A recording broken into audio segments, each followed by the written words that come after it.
Yeah, this is a very good drink. Why, thank you. I've been working on refining it since I was on the expedition, but staying in one It, place is easier to do. it's oh,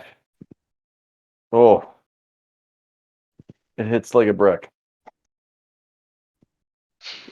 That's the whole point, Captain. Oh. And I think it's about this time that Pearson's like reaches into his bag, grabs a hypo spray, and just on Quinix.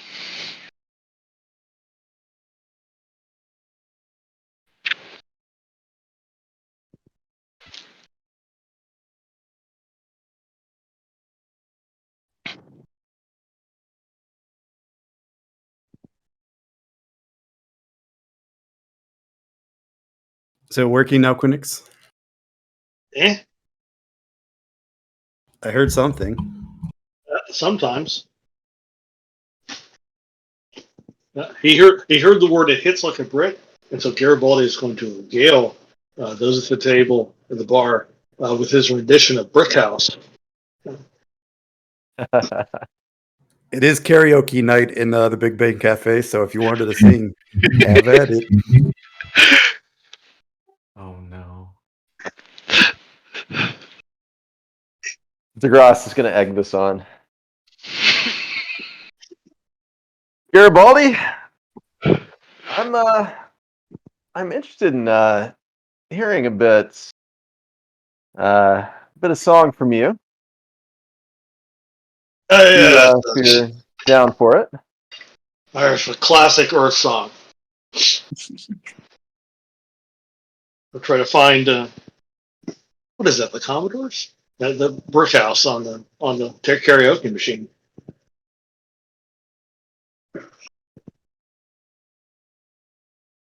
I can possibly the Commodores.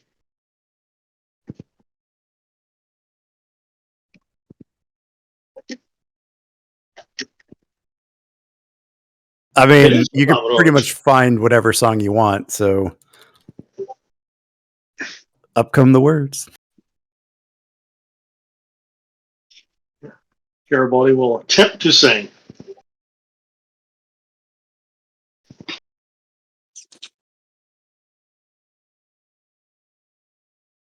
Garibaldi's player doesn't know all the words to that song.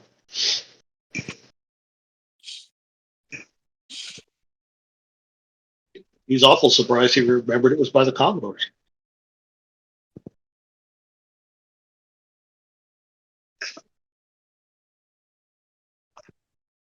So, what is the role for attempting to drunk sing soul music from Earth's 1970s for a trill? Well, it depends on how well you could role play it. Yeah, that's not nice. You see it. There's a brick house. She's mighty. Mighty? So let's all hang out. She's a brick house. She's some mighty bitey. She lets it all hang out.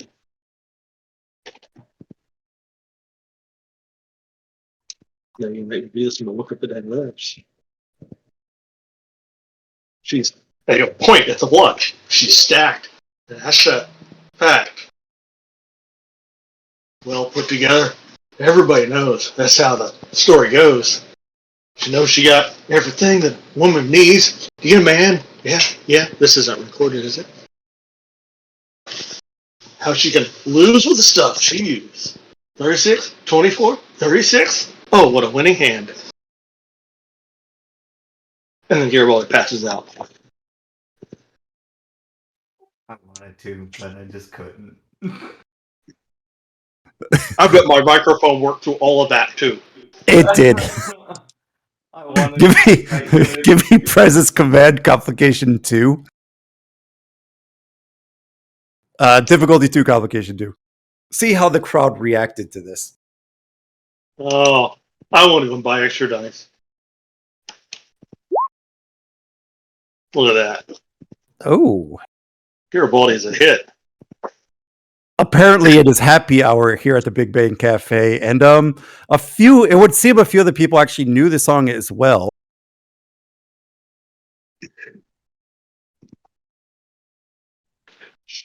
Yeah, you just so happen to have a live band playing along right behind you. Now, that's a special karaoke night. And Garibaldi, your siren song seemed to have attracted the attention of how many individuals is the Nightingale bringing in?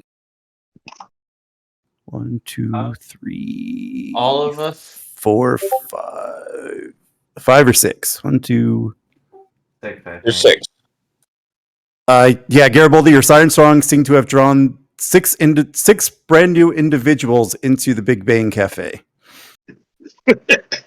Although they haven't imported their tokens yet. Yeah, I know, but you guys are in. Tokens at will. I Right. do have 6 character sheets in the game. If you just had your tokens, you could just borrow a sheet instead of importing your sheets, if that's easier. Oh, is that a thing? Yeah, the importing is gonna be an issue. So yeah, we'll steal a couple sheets on our side. Yeah, I get on the Put a very token top on of the on the chat. very top. There's 6 blank ones. Just change the name, throw a token in, call it a day.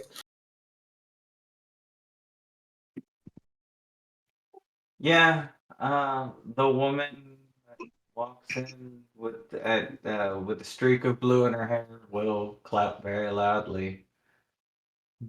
Bravo, bravo!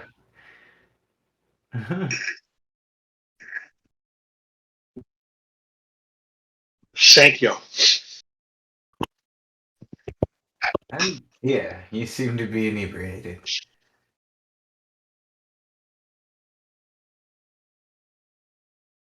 Pearson, drinks for the newcomers.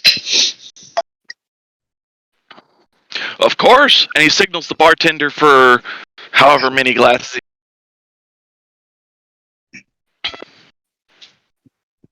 He shrugs and is like, sure, why not? And out of a mason jar, Dr. Pearson pours 6 shot glasses.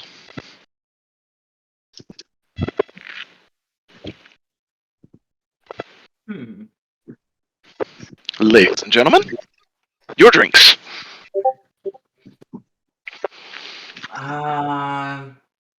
Moonshine, possibly? Great stuff. Just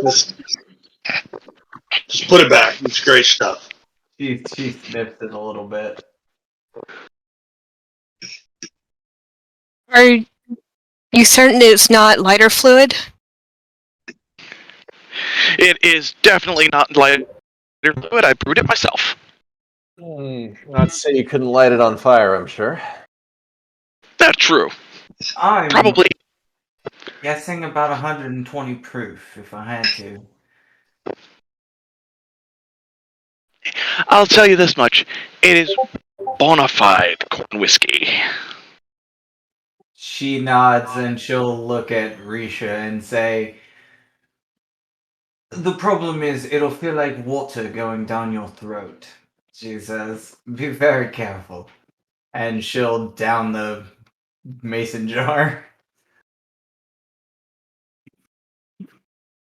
Kiana takes a sniff and shrugs and downs it too and slams her foot into the ground as it goes down. The woman next to her, looking left and the right, shrugs, does the same thing, but instead of the foot slamming down, it's just glass landing back on the bar.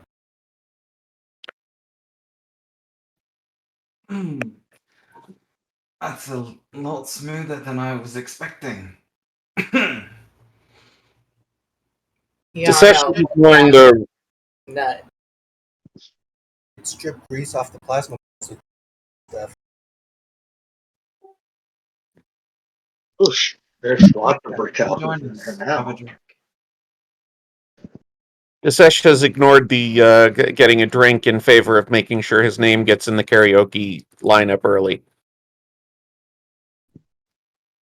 Oh, dear. Jill, you really should start a karaoke night. I think he's jonesing. She'll look over her shoulder and says,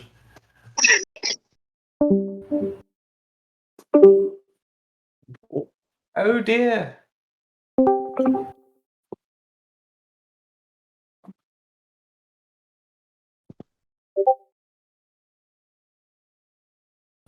As Desesh's number comes up, he starts into a very professional rendition of Oklahoma.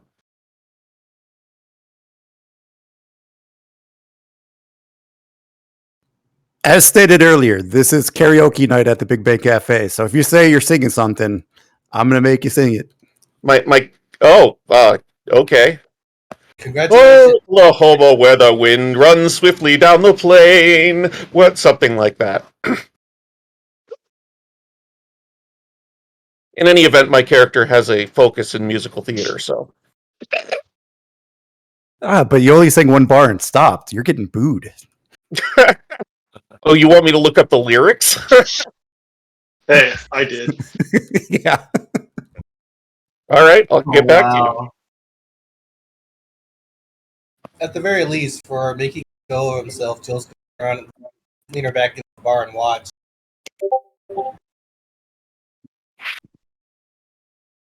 I think I picked a song. I don't know. That's how they impression.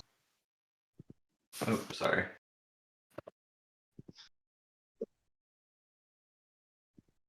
Well, Garibaldi, it looks like they might put us to shame over here. You gotta sing next. Pearson just cracks a smile and says they haven't seen anything yet. Something better than show tunes. Funky in here. And before I forget, for the Nightingale crew, since you did partake in the grain whiskey, I'm gonna need some fitness medicine rolls. Difficulty 1. See if you guys are getting drunk. I need access to my character sheet. Down at the bottom. Is it okay if we just roll on the Nightingale game and let you know the results? Yeah, that's fine. I am perfectly okay with that.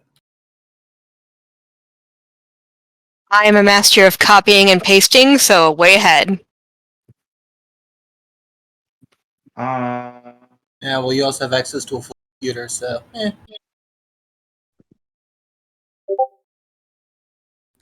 Yeah, Jacob will tell me if you guys are not doing it. Holy shit, no, I think the captain can just drink this like water. Yes. She's had a long time to practice. Captain probably drinks and says, I've had worse. Pretty much. I mean, her permanent residence at the moment is London. So, yeah, probably.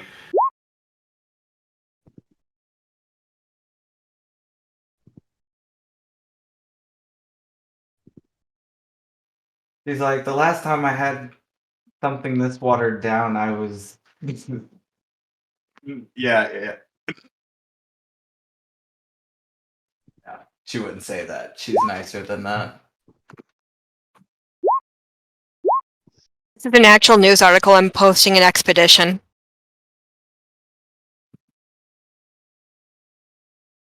Yeah, I'm not sure why either of ours are not rolling.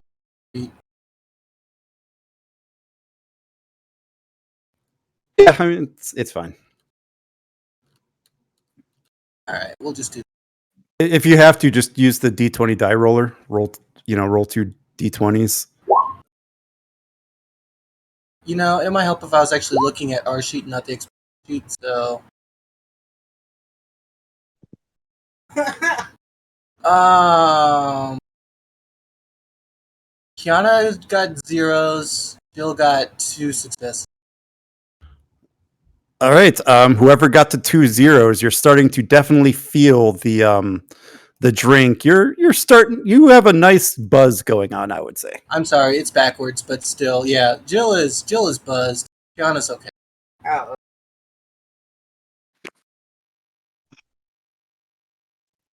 All right, so we have two song requests, one from Pearson and whoever was singing Oklahoma.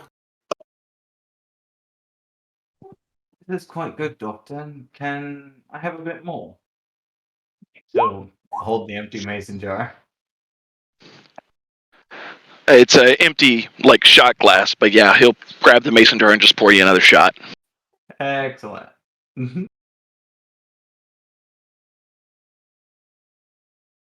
And she'll down it.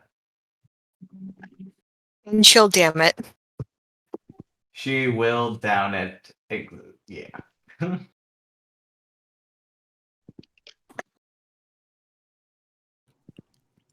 As her EXO sings Oklahoma. Come on, EXO, let's hear Where it. the rolling wheat, it's still so sweet.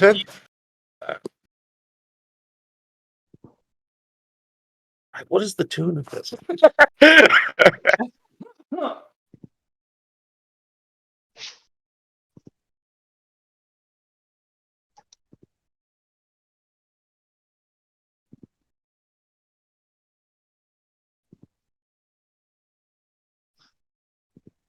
Or Dr. Pearson can go. Yeah, go ahead.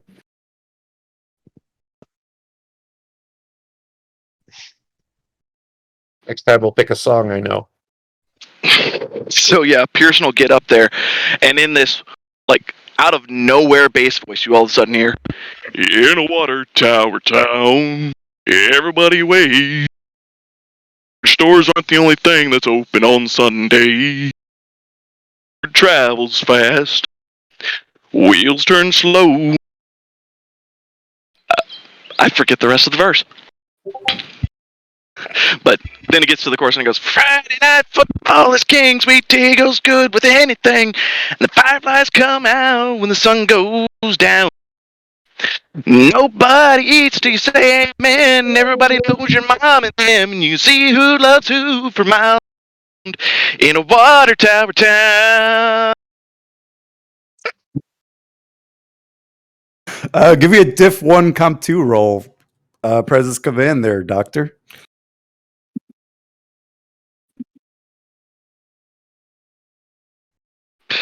Okay. I forget what my presence command is. I guess I could look it up.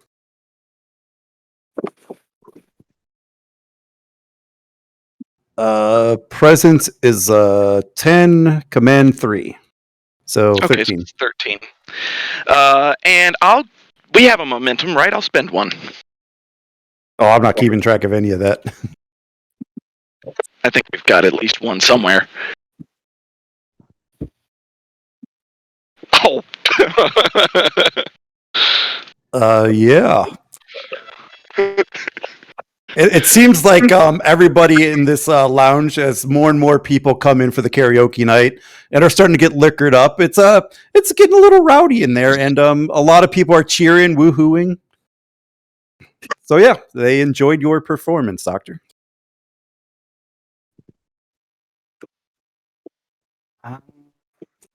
Yeah. Nero clap for that.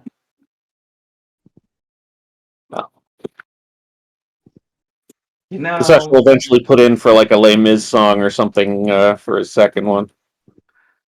Nero will actually get up. And why not?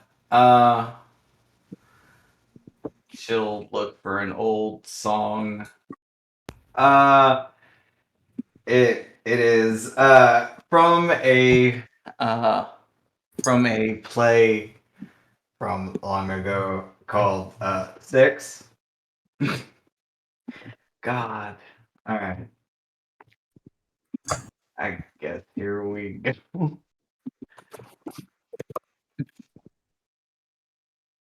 Grew up in the French court, oui, bonjour, life was a chore, so she set sail. 1522 came straight from the UK, all the British dudes lame, epic fail. Ooh, I wanna dance and sing, politics, not my thing. Ooh, But then I met the king, and soon my daddy said, "You should try and get ahead." That's it. That's all I'm doing. Sorry. All right, I'll give you a diff 1 comp 2. Would you say presence command? Yep.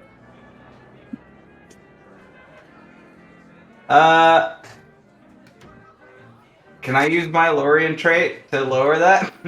What is that? Any social thing, I get to like lower it by. Sure. Cool. And then I'll give you a threat.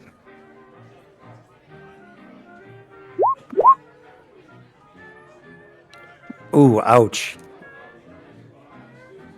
I guess technically it's a div 0, so yeah. The crowd has a little trouble at first trying to understand what you are actually trying to sing, but as the song goes on, that seems to matter less as they are just enjoying the evening and the atmosphere. And of course, give you the claps at the end. Yeah. She will Phrasing. she will very quickly vacate, like what the hell was I thinking? And will ask for another shot. Kiana will make her way up to the stage. This is a classic. My grandparents used to play. I like big butts and I cannot lie. You other brothers can't deny. When a girl walks in with the itty bitty waist and a round thing in your face, you get from.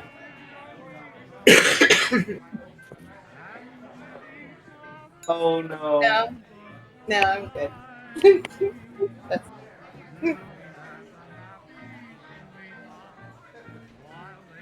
There goes our PG rating. Oh please. Sir Mix-a-Lot is about as PG as you get nowadays. Yeah. Come on, we have Old Town Road. Oh, I'm dying laughing over here. I'm not going to make you roll. That was a hit. So, what would I need to roll to take a shot of Kanar?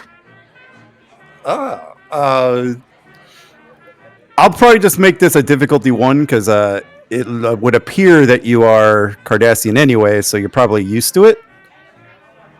So yeah, I'll just make this a diff 1. Yeah. Yeah, difficulty 1. It would be medicine fitness. Yep. But But I am my mother's child. and also the grain alcohol is still sitting there, making anything else you drink hit you a little bit harder. So yeah, you are you're starting to slur your words a bit. And Captain, I'm going to need you to roll fitness medicine as well, probably a diff 2 comp 2, as I believe that is your 3rd shot now. Yes, it is.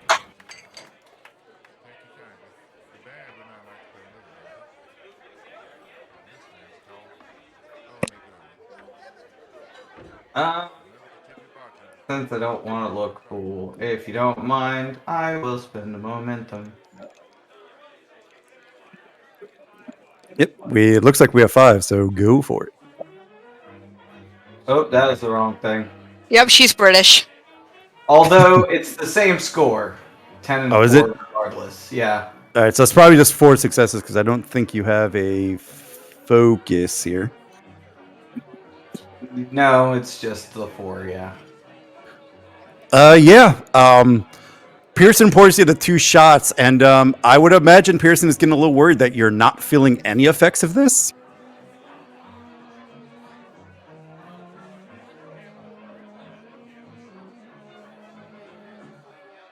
Inch beat your homebrew, Pearson. This is quite lovely, Doctor. I might have to increase the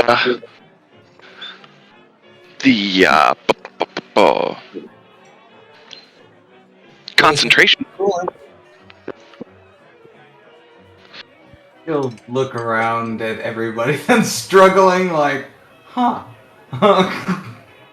Nah, Jill just had her one shot. She's done.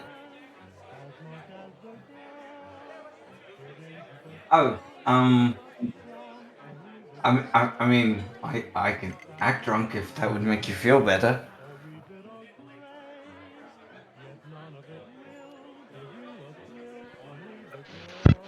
Nah, no need.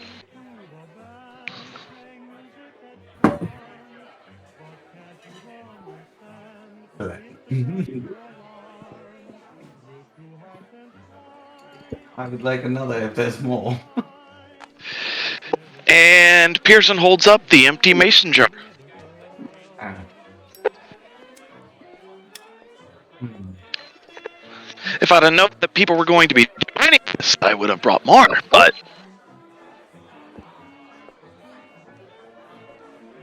It tasted like the thing that I would haze new recruits with. Quish, do a slingshot around the sun and go back in time and get more.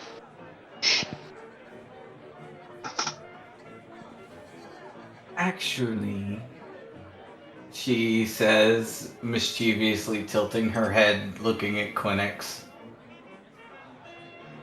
If you can get me into your boss's office, I know where he hides his. Oh, I know all the ways into Leaf's office. Get me in there and I can get us more booze. Right this way. She nods and she'll stand up and go with her, go Quinix.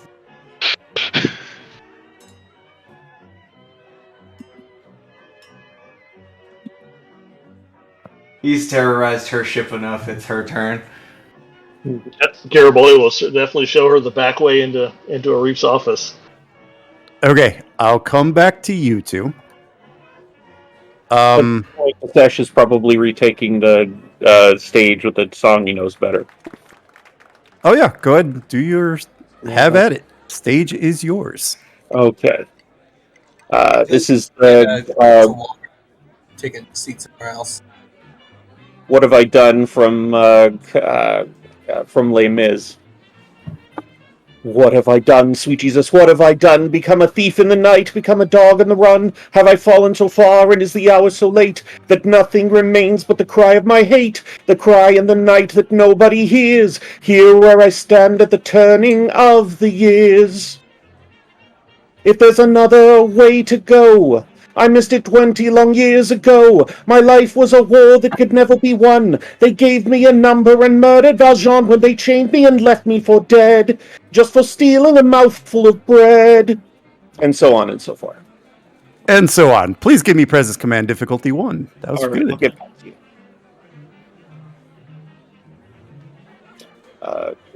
I have bargains, so I think I get an extra die on this.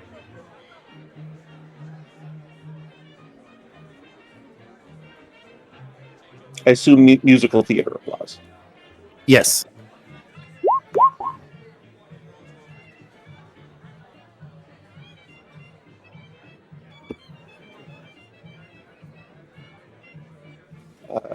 Shoot. Okay. All right, that would be 3 successes. It appears that this crowd is well versed in the works of Les Mis, you said? Yes. So some of them actually started to sing along with you, and you kind of got this whole little backing chorus thing going on. Another rousing success. I'm going to use cold reading to see if there's someone there that will do a duet with me. Don't look at me to do it. Oh boy! Of the Les Mis fans in the crowd, I'm going to pick out my my scene partner.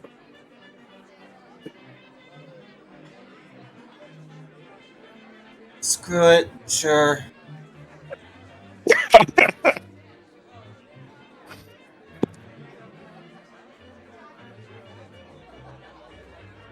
You actually know Les Mis? I have Google. Okay. Well, I just like if you don't know the tune, that's going to be a little awkward.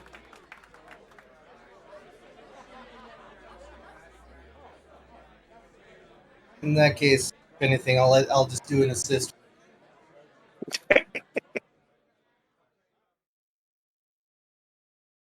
Oh no.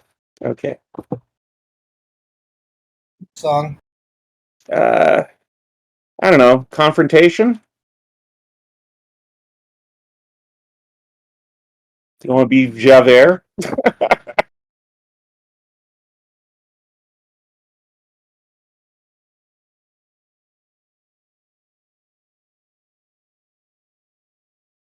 All right, I'll sing both parts. I got it. Go. Well, you're the first line if we're doing Oh, confrontation. John, at last, see each other plain. Monsieur Lima, you'll wear a different chain. Before you say another word, Javert, before you chain me up like a slave again, listen to me, there is something I must do. This woman leaves behind a suffering child. There is none but me who can intercede. In mercy's name, 3 days are all I need. Then I'll return. I pledge my word. Then I'll return. You must think... Or, sorry, no, that's you. You must think me mad. I've hunted you across the years. Men like you can never change. A man such as you. And then at this point, it's counterpoint. So you're singing while I'm singing and so on and so forth. I think that might be a little complicated to try and pull off. Believe with me, what you will. There is a duty that I'm sworn to do. You know nothing of my life, and so on and so forth. 4601. I got it. So we stumble through it. All right, I'll roll.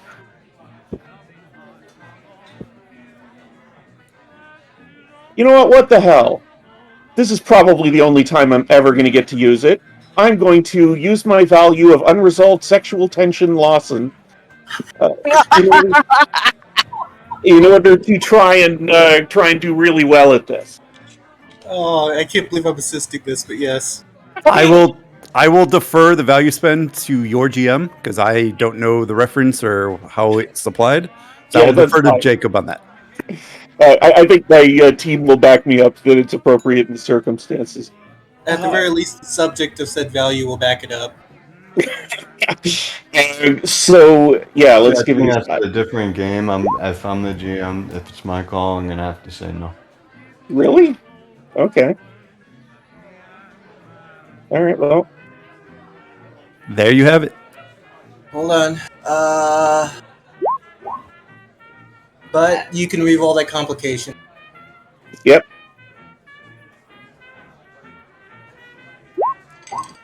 Oh. So that would be 4 successes if the value thing isn't going through. Yep. Cool. So we'll leave the Big Bang Cafe for now, and we'll head up toward Ops. All right, Garibaldi and Captain Morgana. is that Captain Morgana or Captain Nero? Captain Morgana. Okay. So Garibaldi and Captain Morgana, you are heading up toward Ops to try to retrieve items from Arif's office. Walk me through it, please. That would be a Garibaldi thing. And remember, Garibaldi, you are drunk. Okay, Garibaldi's going to try to lead Morgana through the vent system that he used to sneak into Arif's office or break into Arif's office. That time Vogel wouldn't let him through the front door.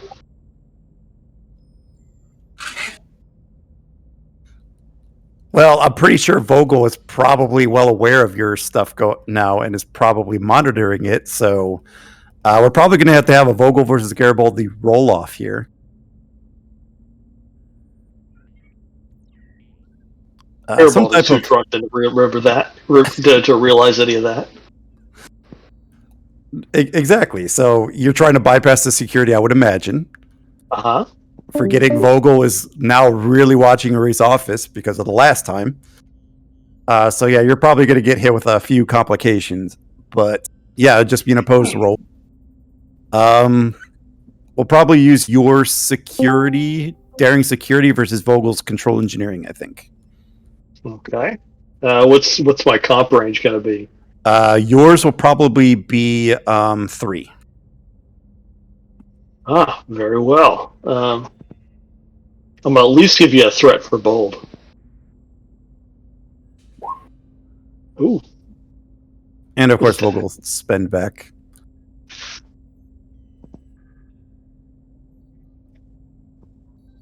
I don't know if she has a focus in this or not, because I think this is an old sheet. But as far as you are aware, Garibaldi, you have bypassed the security through the vent. Even drunk, he's sneaky.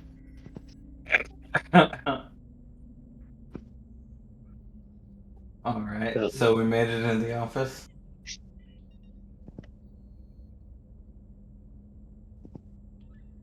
Alright, I got you in. Where's the booze? And we probably shouldn't get anything on a shrug. He kind of smirks at that and says, "Right, I remember the last time I was in here." And freaked out. Anyway, she walks over to one of the legs of the desk and kind of hits it in a couple of places and pops open a door and pulls out a bottle of Valorian brandy. Gosh, he won't miss it. Between you and me, one of these days, I'm going to bring a woman up here and play count the spots on this rug just because he loves it so much. Quick, let's get out of here before he finds us. She nods with a really and kind of comes along with it. Like, alright. I don't think he's quite realized that he's talking to the commander's girlfriend, but sure. Last he heard, the two of you were fighting. Fair enough.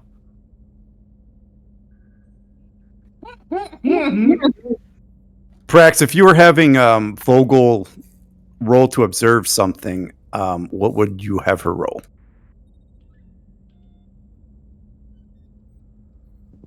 Oh, Prax is gone. That's why. I just got back. What? So Garibaldi is trying to sneak into the office, forgetting that there's a huge window in there. If you were trying to have Vogel roll to observe something going on, what would you have her roll? It would probably be Insight Security post. Okay. So yeah, Garibaldi, But you and I will. Sorry, Garibaldi would be rolling. He'd be rolling Control Security if he's being sneaky, and you would be rolling Insight Security. I for the don't observing. think they're being sneaky. Then He's stuck in there. Well, you're definitely not sneaky inside the office, and there's this huge window. I would almost say it'd probably be Diff 1, or even a Diff 0, depending on how drunk they are. The thing is Captain Morgana is completely sober. But That is Garibaldi's true. not. Garibaldi is completely trashed. I would imagine your character is probably trying to keep him on track, which would probably end up be having the reverse effect of being sneaky. So Yes, because now I have to deal with a older gentleman that is acting like a toddler. No. No, that's fair. I would say probably a Diff 1. Okay, Insight Security, Yeah. not the Vogel strong suit. If you guys will allow me, I'll spend 3 of those momentums. No, I don't want you to pass this roll. Yeah, but that's why it's up to everybody. Go for it. I'd love to see this. Likewise. Uh-oh. Oh, Wait. Notice. I could You got re-roll it. one. You got Oh, it. you said a stiff one? Yeah. Alrighty then. Vogel, noticing Garibaldi stumbling around Arif's office, probably hitting over at chairs, will walk up to the window and knock on it and kind of do like the shoulder shrug, like, what the hell are you doing? Again? That'll get Nira's attention, and she'll crack her head on the corner of the desk, going, "Buddy, why did he?" hit you?" Garibaldi will just get a big grin on his face and just wave, "Hi, Vogel." She'll shake her head and walk in. So that's Vogel. Sarah, shh, be quiet. We're trying to sneak into Arif's office. Really, Garibaldi? Again? You're gonna do this to me again? Last time I was breaking in. This time I'm sneaking in. Big difference. Totally different thing. Right, Morgan? Anna? It's actually it's Nira. First name. Anyway, she says actually it was my idea. She says Arif had some liquor that was owed to me. She holds the bottle up and says, and well, I was on the station. He told me to come by. I made the mistake of asking the lieutenant here, and he drunkenly led me through the vents. It amused me, so I let him continue. It's all Quinix's fault. If it wasn't for Quinix, you never caught me. Silly worm can't hold his liquor. Is that what I'm spelling on you, Garibaldi? I plead the 15th. There's no point in lying now. We're already caught, and you smell like a corn silo. He says, no, one of the doctors had some very good booze, and well, sure leave R&R. You know how it gets.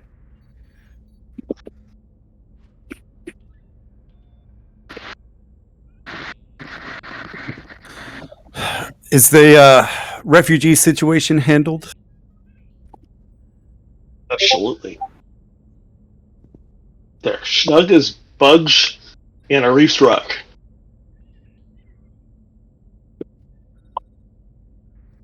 There's not any bugs in this rug, is there? Reef would be mad.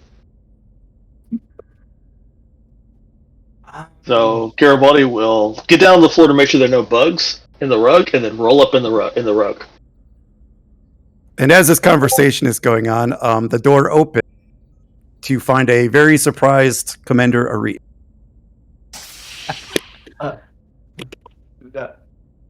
Nira? Hello, darling. GQ, Sarah? GQ, get up off the ground.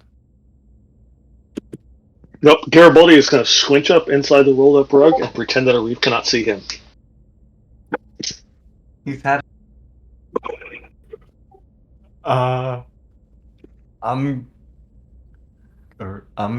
gonna look to Garibaldi, and I'm gonna look to Sarah, then finally I'm gonna look to Nira, and I'll say, okay. Well, this was fun. Why don't you look me up when you're done playing with your friends? Then I'll look back to Sarah and say, okay. And I'm gonna turn and walk out of my office.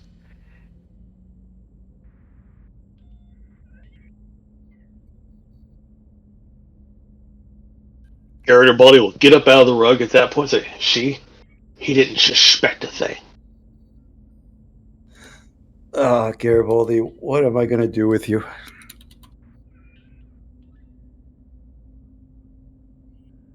I make suggestions, but then I'd have to go see Human Resources.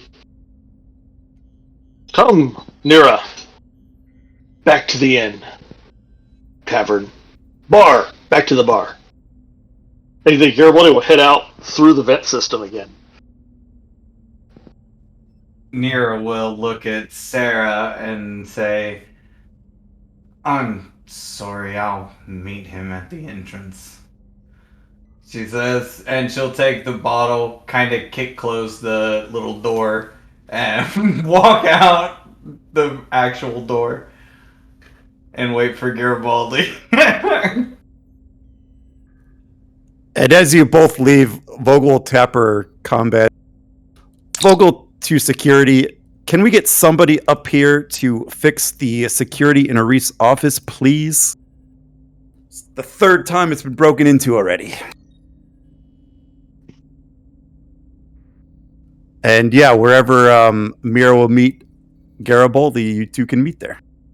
Yeah, where we went into the vents originally is where she'll meet him. So she'll be standing there when he pokes his head out. I should get ahead of me. We need to go back to the bar.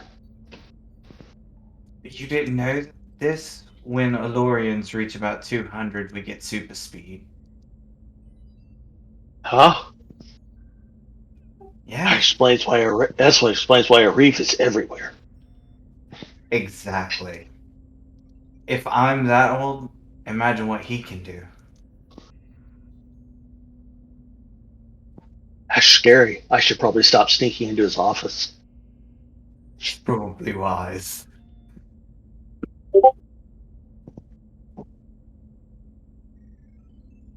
But really, Nira, he's got an unhealthy attachment to that rug. I know. You should have seen when it got just a little bit of dirt on it. I think he cried for like 10 minutes.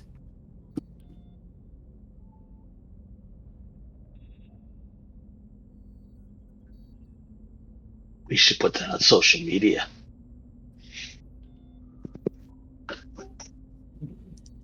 She pulls out her tricorder and shows him the video. She says, "Oh, I was already ahead of you." Oh, well done. That's officer thinking, which is a good thing since you're a captain. She nods and she'll lead him back to the the bar, carrying the booze. All right. While all that is going on, down on the planet's surface, maybe a few kilometers outside of the newly formed colony, we find Captain Prax and her adopted daughter Kezri setting up, making camp, and possibly enjoying a small snack around a roaring fire. It's probably maybe late evening, maybe right before the sun goes down on the planet's surface.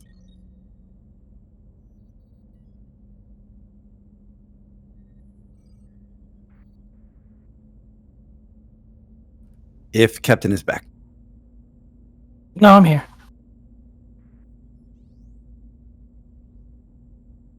Well, sweetie, how did you like the ride? I take it back. Horses aren't stupid. They're evil.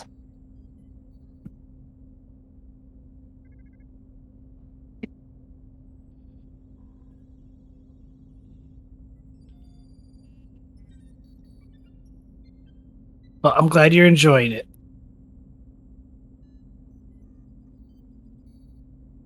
Can we go riding again tomorrow? Well, absolutely. That's why we have the horse for a couple days. How long are we going to stay here? I figured we just camp out tonight and then we'll ride back tomorrow. Oh, can we stay another night, please? Well, it depends on how long the repair crews on the ship finish fixing the ship. Okay. What about the holodeck? Can we go riding there? I'm assuming we can set up a program for it. Won't be exactly the same.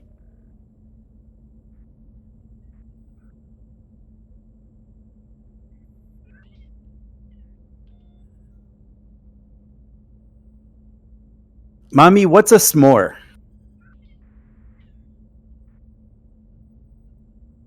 I believe it is a treat on Earth.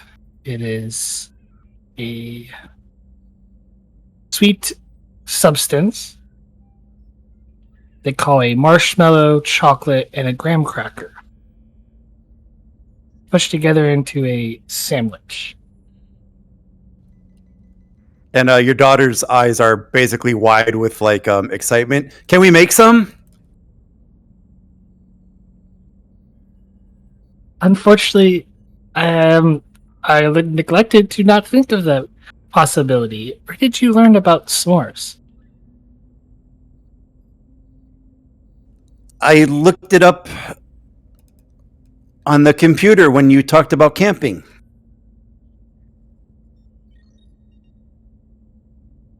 Well, when we get back to the ship, we'll make some s'mores. Promise? I promise.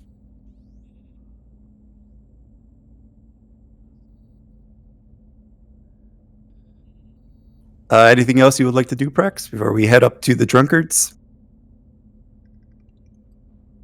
No, I'm good.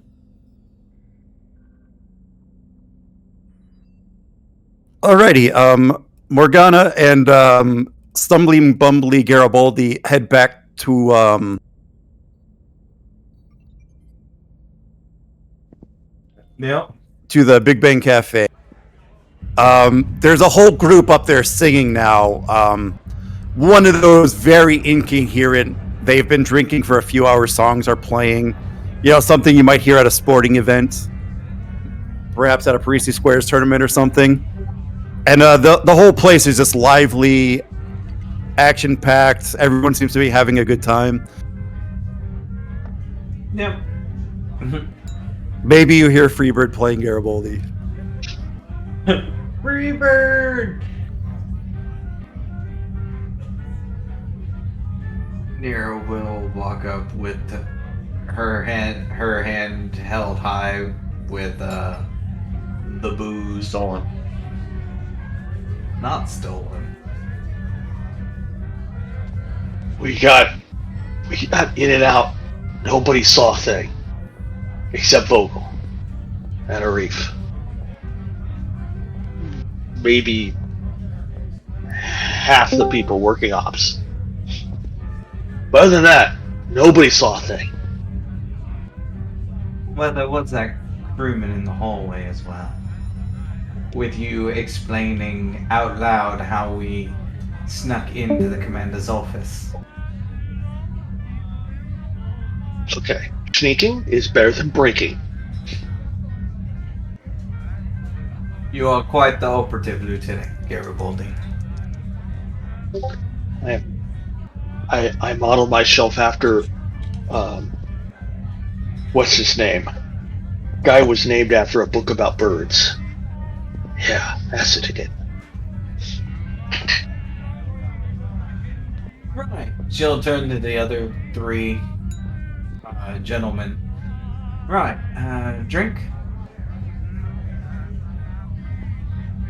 The commander, the captain, and the doctor. Yes, please. I don't see why not. But I wouldn't forget your other crew members that are here as well. She looks at the bottle in her hand, and then she looks around and she'll call the session Jill over, and she'll line up a bunch of, not shot glasses, because this isn't shooty stuff, but she'll pour everybody a shot, a good one. Technically, gives everybody a double. Back from the stage, Jill's got a flush to her face, just accepts it and downs it.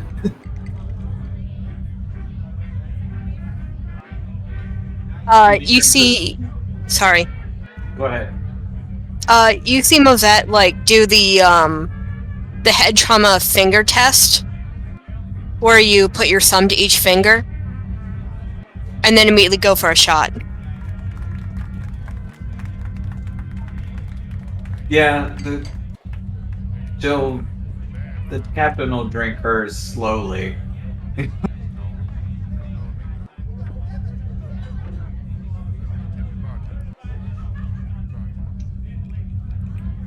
And what it is basically is it's obviously a whiskey of some kind, but you can't quite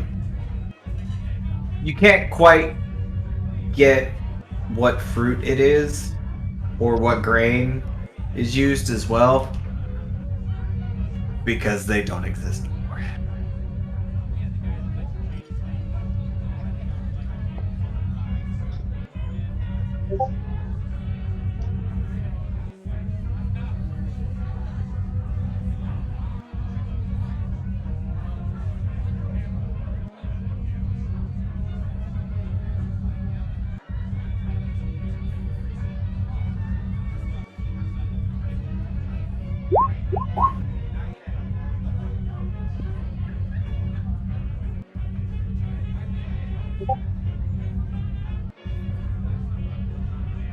Oh yeah, I should probably have those that are continuing to drink keep rolling those fitness medicine rolls.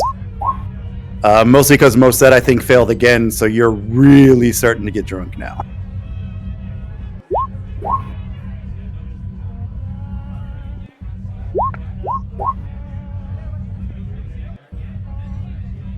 Mostly because having players act out being drunk is hilarious. So, okay, Jill got 2 successes on hers. Anna got 1 success.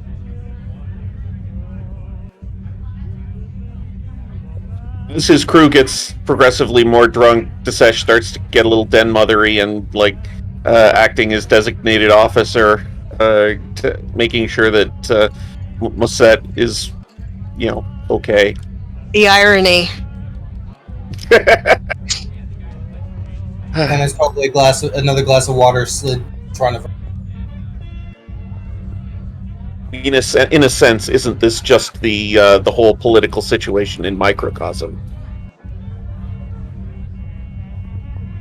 I mean, unless a Romulan keels over, yeah. I would say 1-for-1 examination of the politics right now. Yeah. That's what the occupation was, just a really bad hangover.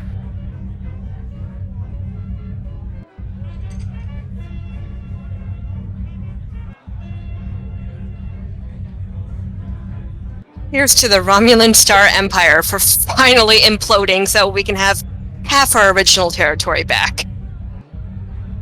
Well,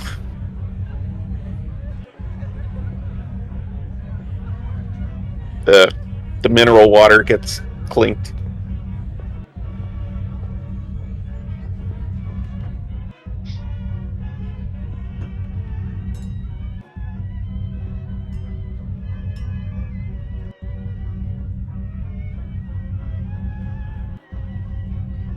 So, what is it with Federation ships and secondary backups?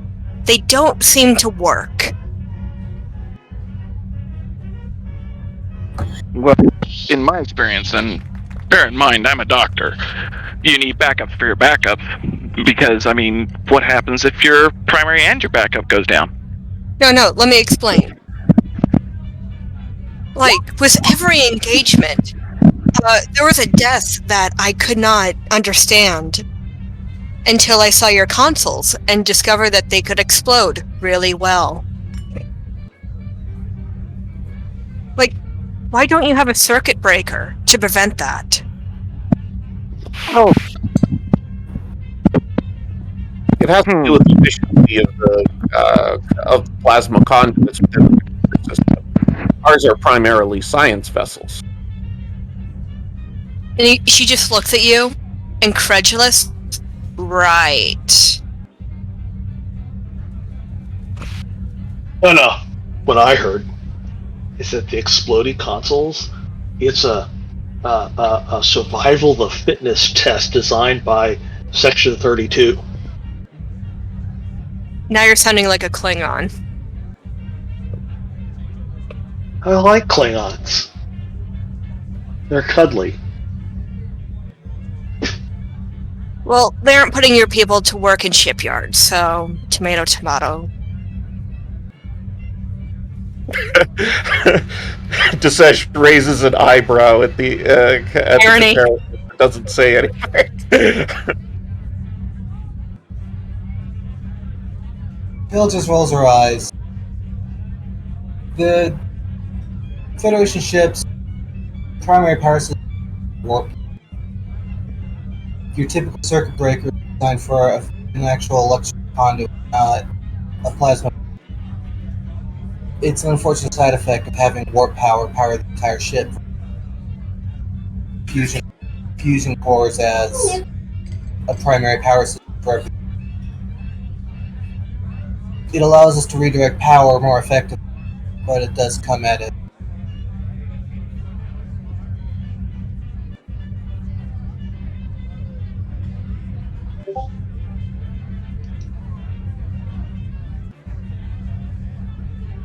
If somebody is singing or if there's music going, the captain's just gonna go dance. There probably is. Yeah, they'll just go dance. If there's dancing, Desesh is going to end up there too.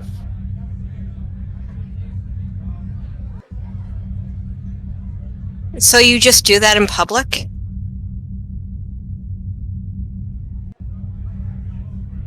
Called having fun. The way to express yourself. By being a hard worker for the state?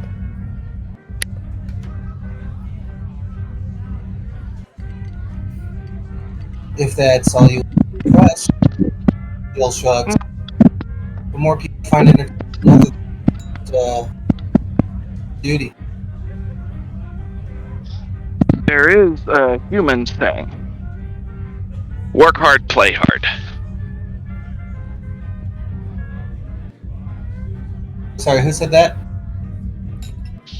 Dr. Pearson did. Joe will look over and give that nod of approval to Dr.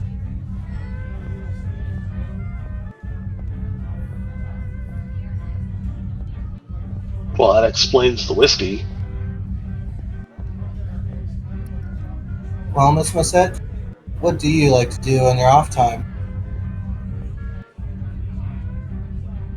And you see her pour some what looks like black powder. Sorry, what's that thing called? It's not salt. It's pepper. Oh my god, I forgot the word pepper. Into what looks like a hot cup of tea. And takes a sip and she says, "Ah. Now that's a good question."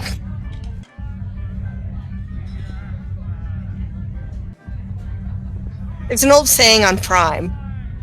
Joy's a weakness, but education is power.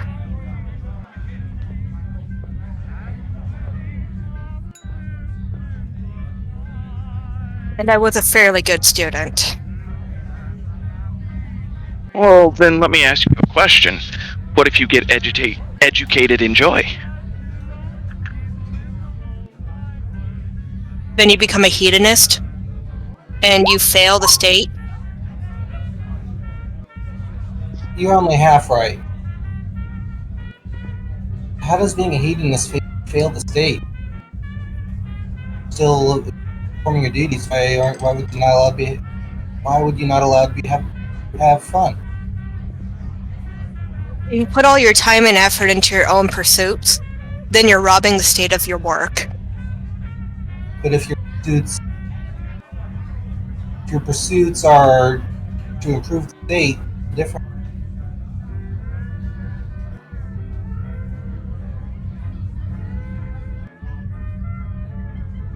We don't focus on the intangible, such as enjoyment. We focus on the tangible.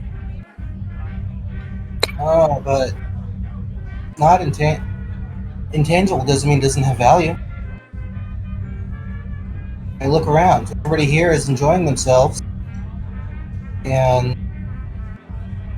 it's going to lead to an increased morale, and it will provide a performance in their duties. Not tomorrow, but at least the next day, you have to relax, pull off some steam.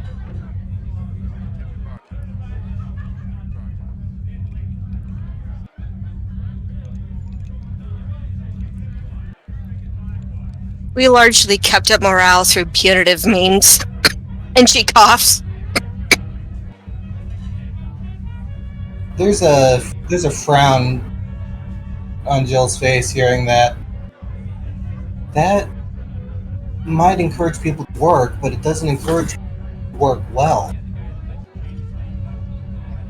Working out of fear of punishment only goes so far. I would risk the statement that we're all here because we want to. We don't do a good job of.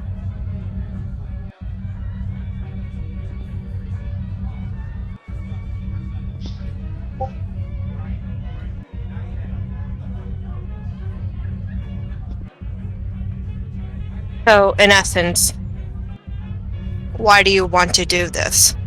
Is it a sense of duty or obligation to the Federation? We all have our different reasons. I can't speak for anybody else. I'm out here after all the crap that I've been through because I want to be out here to get help.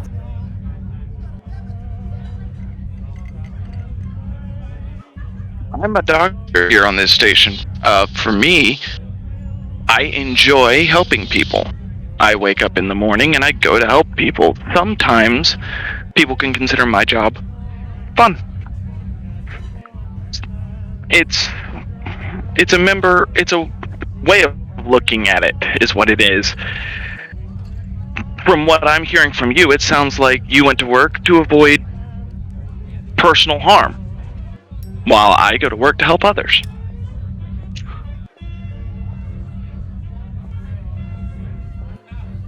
You misunderstand me. I work for the edification of the state.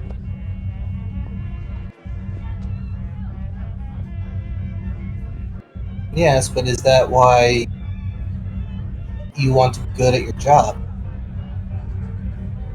No, because if you're not good at it, then you shouldn't try it. If you're not the best at something, you're nothing.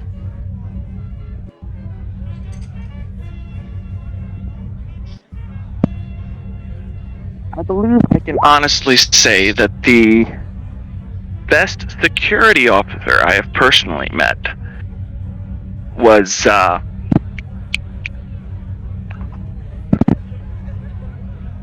not Ben. Who was the security chief before Ben on the expedition? I think he's sitting right next to you. Oh, it's DeGraw or Casey. It's one of them.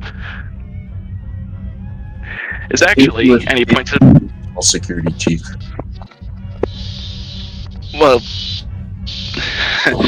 Pearson's going to point to whichever one it was and just go, was that one right there? But I'm sure if we were to ask him who the best security chief was, that he will say that there is somebody better than him.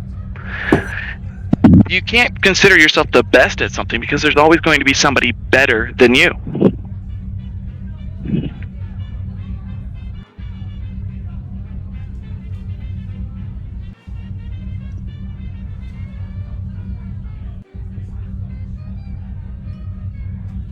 They failed to find an equal to me. So, say as you wish.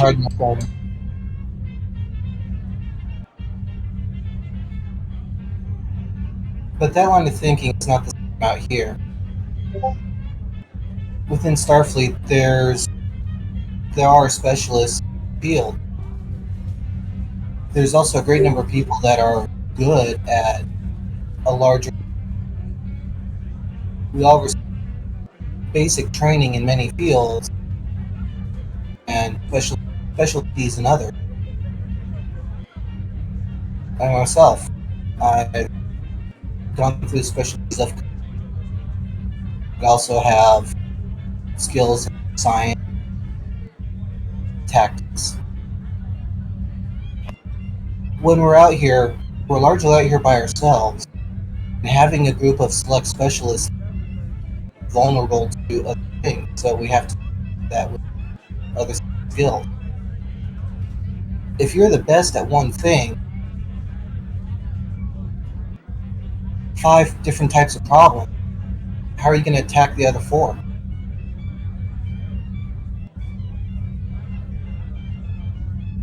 At this point, Dasesh is coming back over to the table and sees that the mood has kind of gotten very serious, and so he kind of has a seat.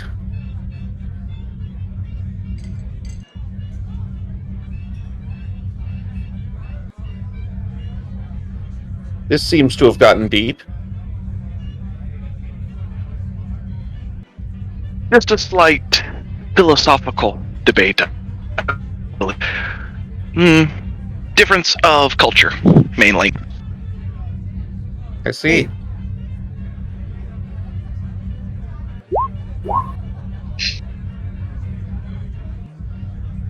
At the core of it, Jill's still relaxed against the back of the bar, gesturing over to Risha. Someone here doesn't believe in the value of having fun once in a while.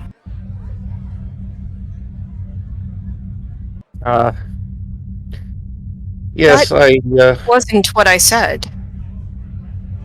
That's what you inferred. Implied.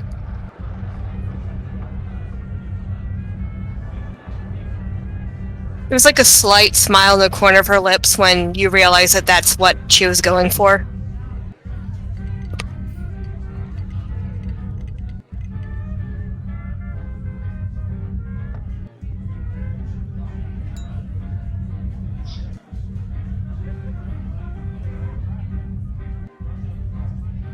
We're hoping that that you'll feel comfortable speaking your mind. We're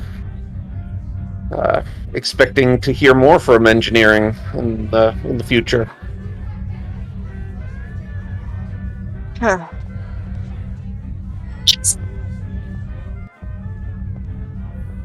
I'm taken aback by your statement, sir. Are you surprised, Lieutenant? Or no, sorry, Miss Mossette. Sorry. Yes. We've been doing. You did a lot of really good work dealing with the tractor beams. We're hoping that you'll be able to give us more information more often. In what regard, Commander? Well, we don't currently have anyone directly dealing with that sort of thing, and I'm hoping that we can bring more voices into the staff meetings.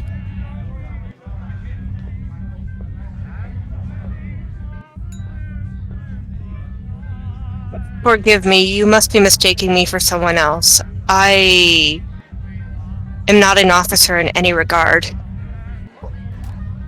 Well, a lot of the people on our ship aren't officers, even those within positions that normally require them on Starfleet vessels. We're a mission of mercy.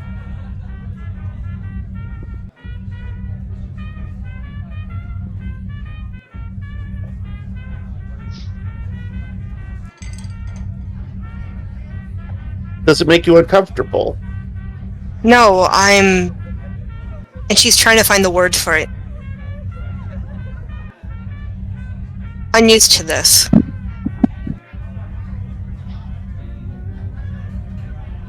Used to staying down in the engine room? Right, yes. Nearly 40 hours a day for a shift. Well, seems like you'll have to break up your routine a little bit. Disesh looks to Lawson at this point, just to get her input on this situation.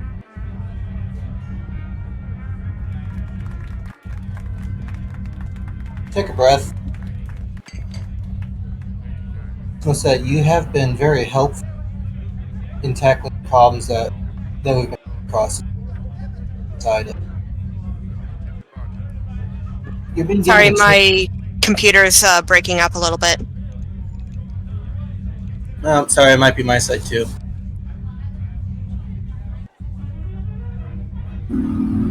You're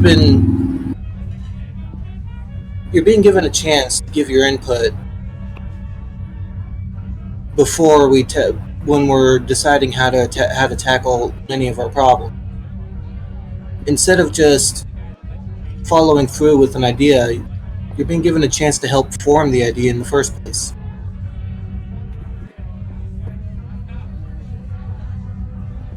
This is...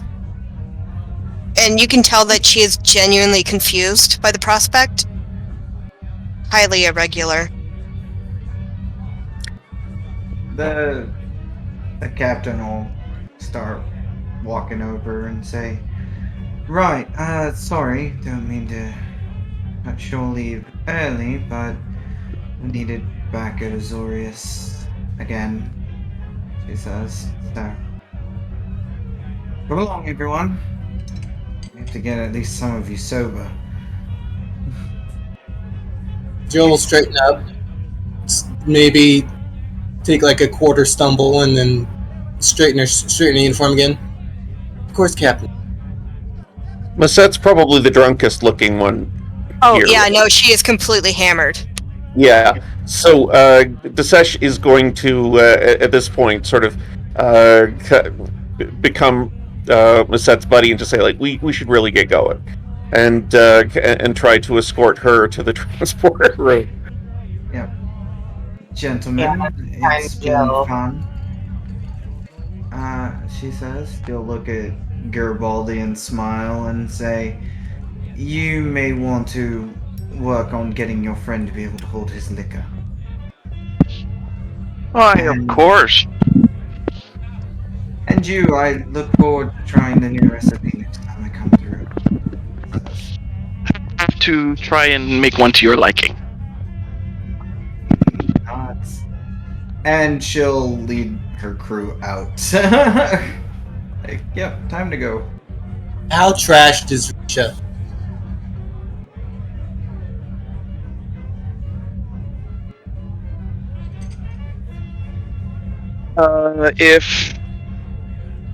If Garibaldi and Risha are about the same, pretty trashed.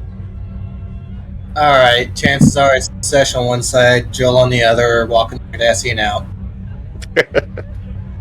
Yeah, both of them failed all of their save throws for fitness medicine for the drinks. Mm-hmm. Yeah.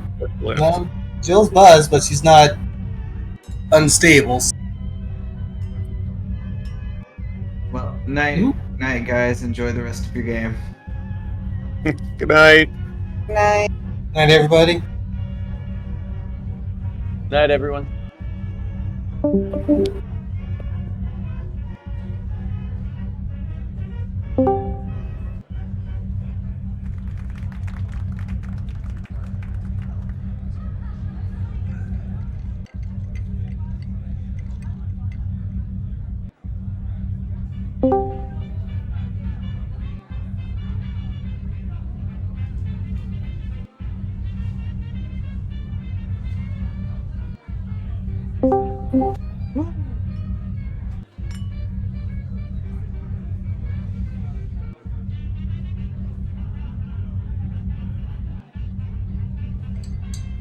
Does Risha know how to come over here? Oh, there she is. Oh, there she is. Okay. Hey, thank you, everyone. That was great. And now, as the captain said, you guys do need to sober up a little bit. And, well, quite frankly, know the best way to do that, and that's to go back in time. Yeah, You guys weren't. Violation of the temporal project. Yeah. Oh, whoops, sorry. And I'm. Now I'm migrating, so listen. Say again. I'm migrating, but I'm listening. Excellent. So to give a little bit of a recap, and let me get out of the expedition game and back to the Nightingale one. But a little bit of a recap is, as we all know, we educated the Baharns to their situation, to which they were more than happy to more than happy to be relieved of their symptoms by well, the pills that you guys have come up with, thus giving you some time. Another, and that time is important because I can't 100% remember who figured this out, but it would have definitely been pretty logical that once you guys removed the preserver Alvisk from the sun and allowed it to get back to normal, a lot of the atmospheric and yeah, atmospheric issues. I apologize for my tone, by the way. It's the easiest way to say things, but a lot of their atmospheric issues will be handled. Um, Along with that, the Voyager has given you a new side mission. But before anything major can be done to actually work on any of these things, Round bracelet.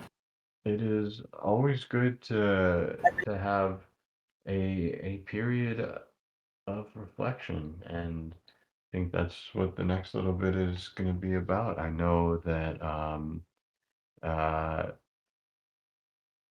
Dagon has uh, well, just sent out a message to the senior staff, perhaps the first of many that he plans to, in a very Dagon-like manner, and has, well, simply sent an invitation for the senior staff for a dinner in the galley. He's, I know it was mentioned that he was tinkering with the holographics inside of there, but before we even get to that, I'm gonna put us in the conference room. Pretty much after the object's retrieval. Let's call it, just because I like the number 4, Cycle. 4 p.m. Oh, what? And before we kind of get started, I just want to say that was awesome. Good job, everyone, and I hope you had fun with our mini crossover. Yep. Lesson is choose a song that you actually can sing in an emergency. There's a reason I suggested My Funny Valentine. If put on the spot, I can do it badly, but I can do it. The only songs I can sing off the top of my head are a bunch of emo tech songs or The Sound of Music. And I sincerely doubt a Cardassian would know either. Yeah, I picked Oklahoma because it was the squarest song I could think of, but I don't know it, so.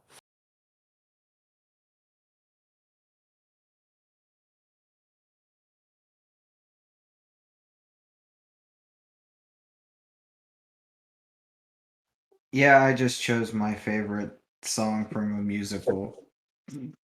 Well, it was appreciated.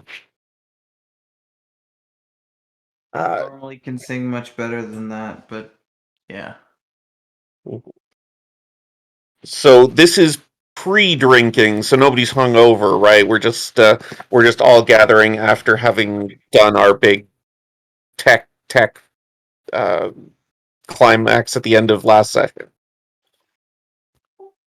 Yes, and quite frankly, so in terms of that little pocket of time, I'm perfectly fine with it happening before you guys got to Bahara.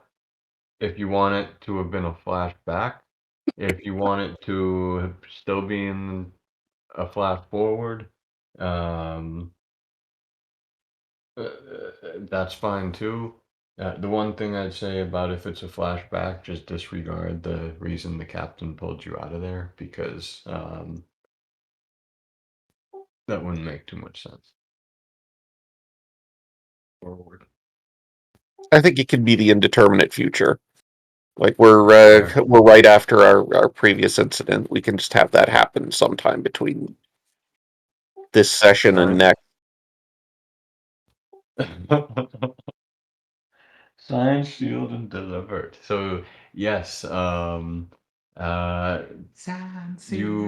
guys did not get drunk yet, and this is kind of maybe, let's say it was about 40 minutes after you guys kind of pulled the ship back together.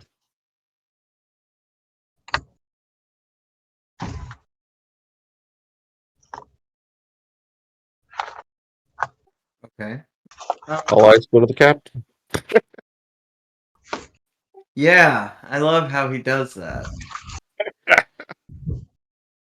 We've signaled we're all having a start the meeting, meeting. but In all fairness, it kind of makes sense most of the time. Most of the time, you would be correct. No, if the captain tells me that I start meetings, then I'll start the meetings. But that's not been happening yet. no, I'm just being cantankerous. Right. So, do we have any readings from the sun since we've removed the obelisk?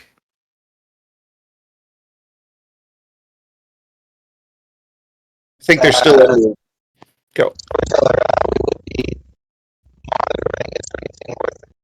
Your robot.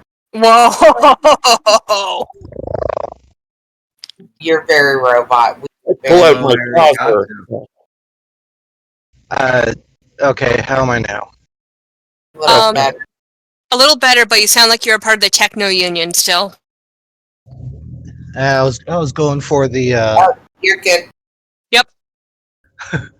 Okay, I was going for Mechanicus anyways, but Storyteller, do we have enough information from monitoring the sun after we finish to have anything relevant to say? Yeah, you guys, yeah, you know that it has, the removal has kind of fixed the issue. It seems like our that it may take a little bit of time to figure out the optimal placement of the obelisk. Perhaps if we were to leave behind a runabout or something to deal with that. The thing's small enough that it doesn't require the presence of the entire ship. We could leave a hollow crew to monitor and do a little bit more long-term study.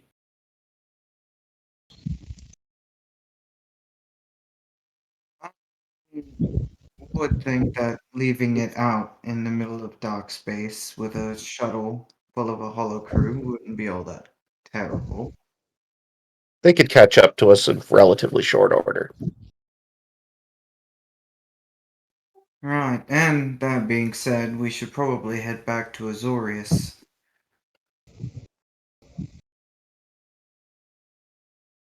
Has there been contact from there, or are we just taking advantage of the goodwill that we have managed to obtain? Well, I assume we've got a recommendation at this point. Nira nods. Plus, I'd rather get there rather quickly in case their perceived medical emergency has worsened. I'm still very curious what that might have been. I'm not sure how many of us picked up on that, but they. I was getting the impression that they were hiding some sort of medical concern. They seemed very interested in our our being a medical ship, as if that was somehow valuable to them. Although I don't know what was holding them back from actually talking about their problem, but this should be a good in for us. Well, if I remember correctly, it was. Well, they didn't trust us, so we had to prove ourselves to their trusted neighbors. Well, one of their trusted neighbors, and then we would be allowed to speak to you. Well, having just potentially solved a crisis on Bahara, they have a direct reference. Perhaps we should take a moment to just let Miss Massette know about this, as she wasn't involved in that particular situation.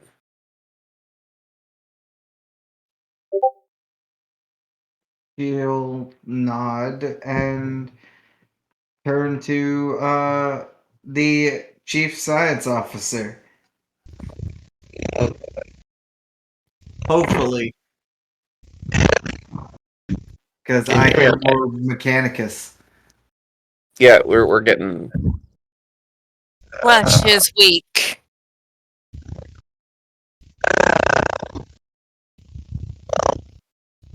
No, you're full robot.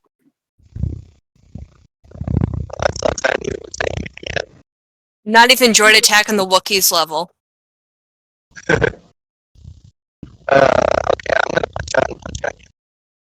Okay. Yep. Roger, roger. I pet Cash. Nope. Nope. Ironically, the only reason I'm having him do it is because he created them. It's also probably a science thing. Exactly. Chief science officer, yeah. Exactly. I guess I'll just try. I don't think I can do anything with. It's just a matter of signal service right now. Yeah, it seems like it's clearing up as you go. Yeah, is it a thunderstorm? No, it's open skies. They're in the car, though. Yeah, it is car. These Wait a minute. aliens are very, very tribal. Species-wise, they're a combination of seems to be two aquatic species. One very much shark or typical fish you would find in the upper and middle of the ocean. The other species is an octopus. Just like on the ocean surface, the world itself is very oceanic. And they are, as I said, they're very tribal, very martial. Huh. Their ships don't use energy weapons.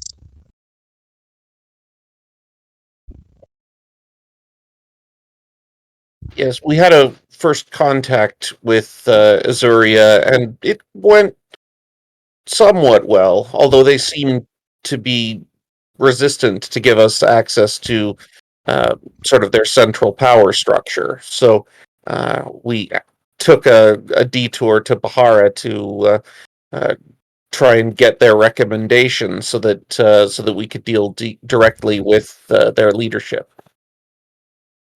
Their structure is very hierarchical.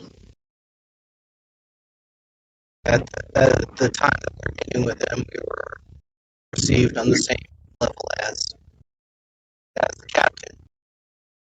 And she shrugged. Not quite good enough to meet with their leadership, as much as we explained our positions. So they asked us to with other leaderships to further our case. They're very cautious. I get the feeling that they are analyzing everything as a potential threat. They've gone through thousands of years of prey as well as learning around the world. Appearing as friends, they are mutually suspicious of it. That's why we haven't proved ourselves as friends to others.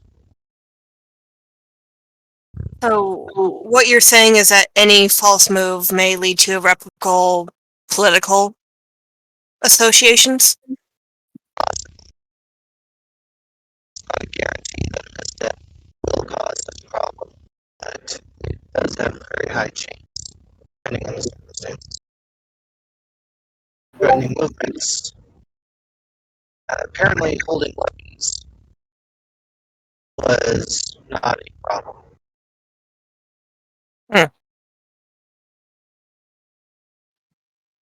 I believe their reasoning was I had to prove that I could operate on the same level as their leader.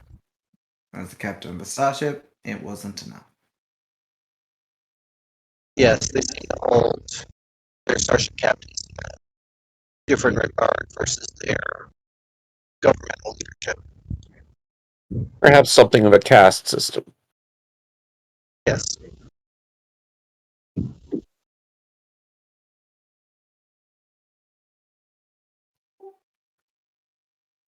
Nira just kind of smirks and pets her puppy.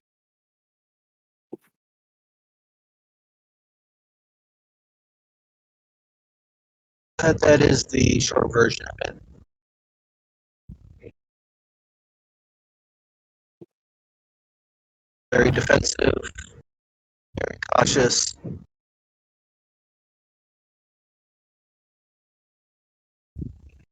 Very eye for an eye, I learned. Or I've gathered.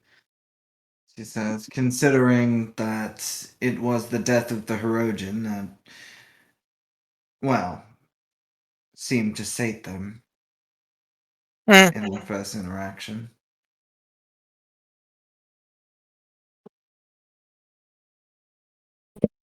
Eye for an eye, you're not wrong. I got the feeling it was a matter of having an absolute resolution to their situation.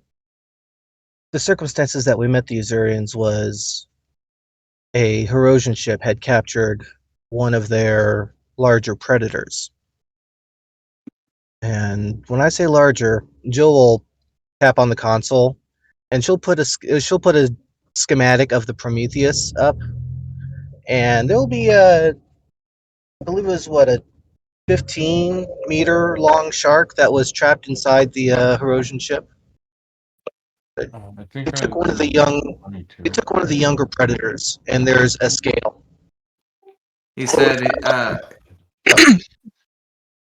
yeah. Is that comparable to the size of a younger Gormangonder? This size, and the whole schematic shrinks to show a shark slightly larger than the Nightingale itself.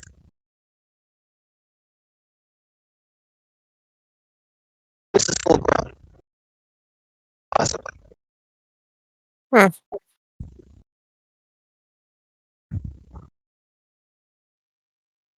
Well, I definitely don't want to take a swim with that thing around. May I ask how the size is feasible? Is it due to a lower gravity, or is it due to ample prey? It's an oceanic world. The captain says. As the land mass is only 5% of the planet's surface. Forgive me. 93% of oceanic species on my world died out approximately 3 centuries ago. This is a planet of 98% oceanic. The rest are avian.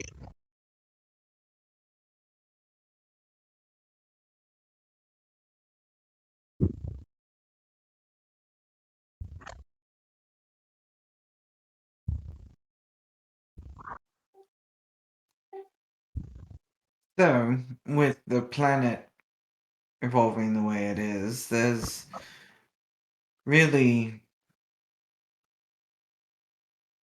there's really no limit to how big one of those sea creatures could get. But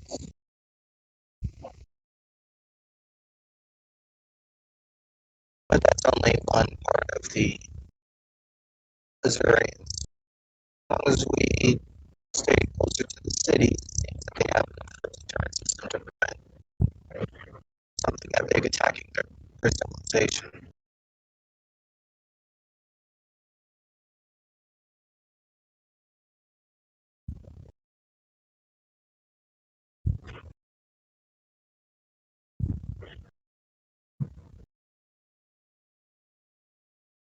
Overall, they are very unorthodox compared to most of the races that we've each encountered under the banner of the Federation.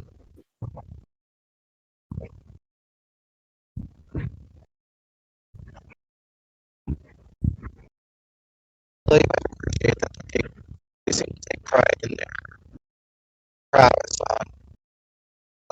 on accomplishing duties. That seems to be of cultural importance to them.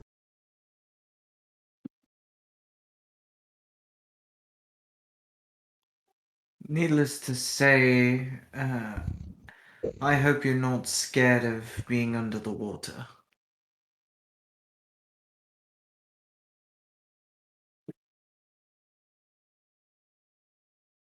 Quite an incredible sight to see.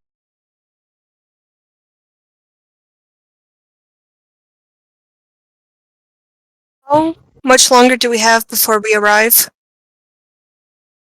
Well, I planned on having Diaz head that way tomorrow.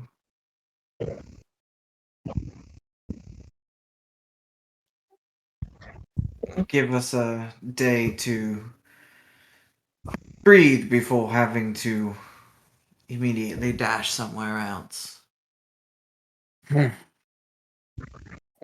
Anyone wants to join me for some swim practice? I'm going to try and get that in before we get back.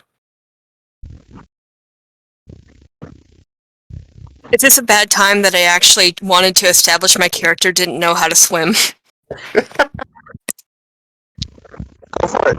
It's the perfect time. Do you say that out loud then? Out of character? Yeah. Well, out of character, but like you're not saying anything in character is what. Ignorance is a weakness. Yeah, no, I figured you wouldn't say anything. I just wanted to confirm.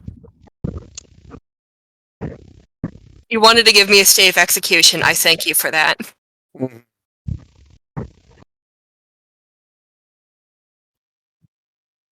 Okay, the offer's open. Training. We also have a dinner offer. Apparently, Dagon has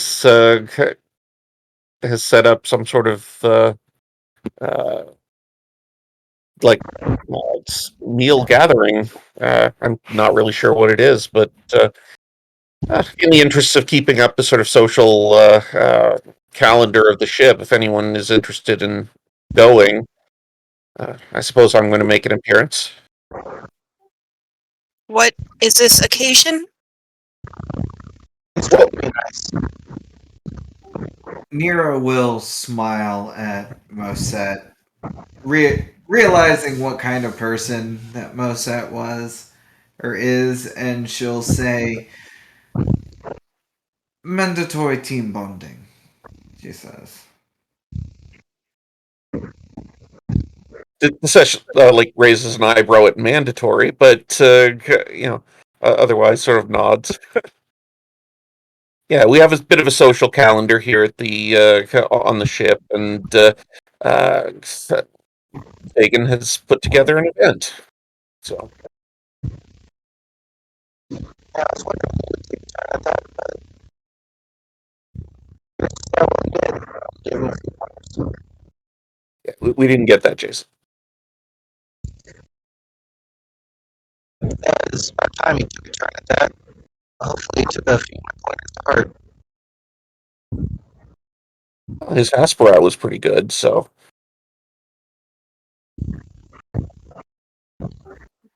Right. So, that being said, get all your things to a stopping point and then get ready for dinner. And are we to provide a dish? You know, I'm sure Dagon would love that. Dagon is the ship's chef, so he's probably got a spread that he's put together for using the resources of the ship. But yeah, like gifts and supplementary dishes, I'm sure are useful. I don't believe I've met the chef before. Oh, you'll You love will him. tonight. To be fair, he's one of the more handsome crew members on board. She kind of smirks, probably to the rolling eyes of Jill and Desesh. Desesh, like you actually get a hard look, like, shouldn't we tell her? But when you describe him that way, but doesn't say anything. No, Jill's maintaining a straight face at that. Granted, her inner thoughts are more along the lines of a Jerry Springer show being censored out entirely. Yeah, for Josie the player. Oh, Josie knows. Risha does not.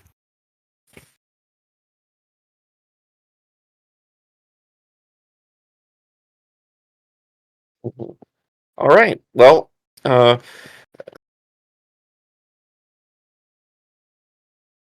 looks to the captain for dismissal.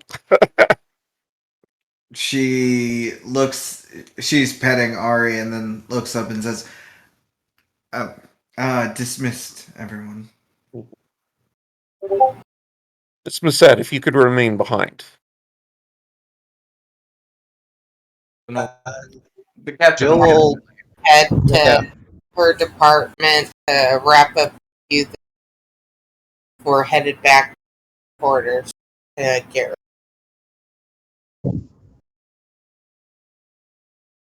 And Jill will go back to the bridge. Quick question: did Jill ever get an answer on her request to Chakotay?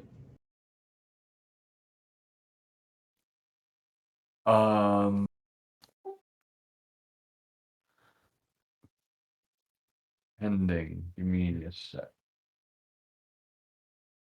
About the slipstream drive?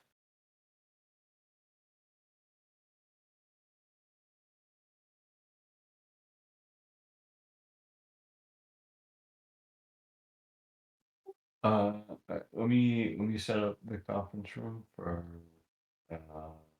Set and the sesh, and I will get to that.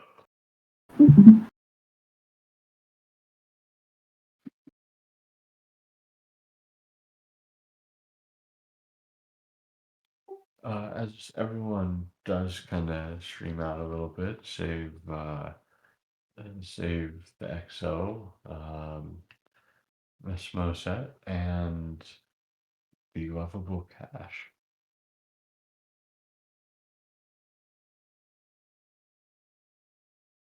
Musette, I wanted to take a moment to explain the situation regarding Dagon a bit more thoroughly, as I uh, you know, I wanted to make sure you were prepared for the occasion if you chose to come. Dagon is uh, an exchange uh, uh, crewman from the Dominion. Oh, so Vorta. A changeling.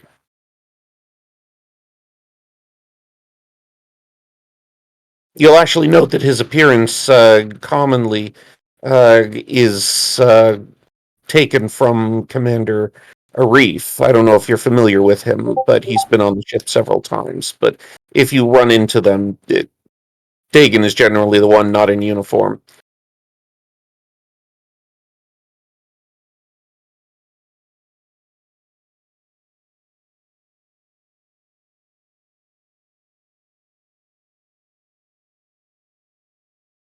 Thank you for alerting me. Are there any plans regarding Dagon?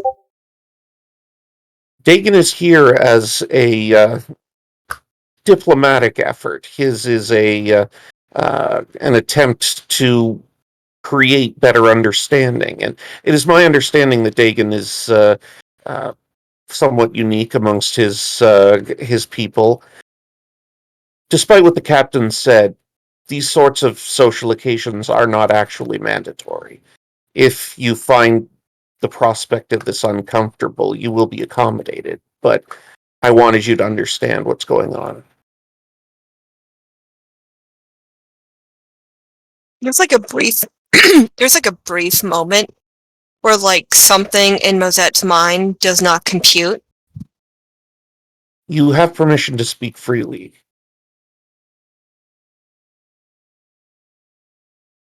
Thank you for alerting me. Will there be anything else, Commander? Were you going to join me for a swim?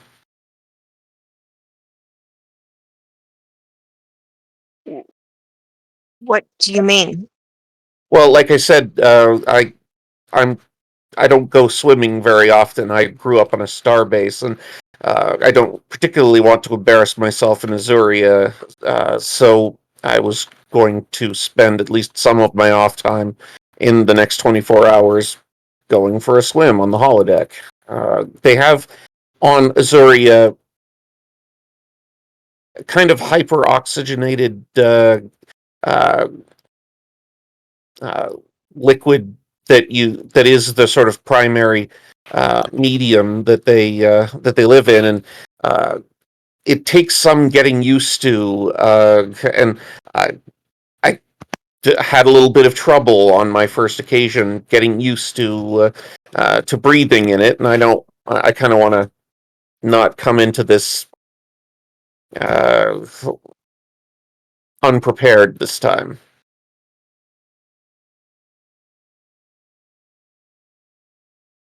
The offer stands during beta shift if you have time, but otherwise, I hope to see you at more of these,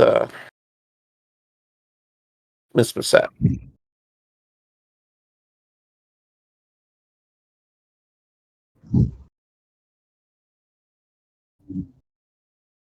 Dismissed. And you see her straighten up the stack of like 3 pads that she had and quickly make her egress.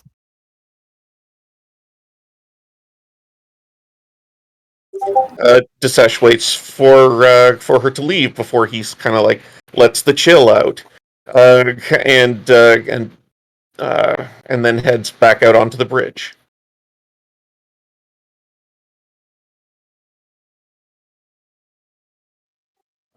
And as the conference room starts to, well, becomes completely empty, I'm going to skip us up a little bit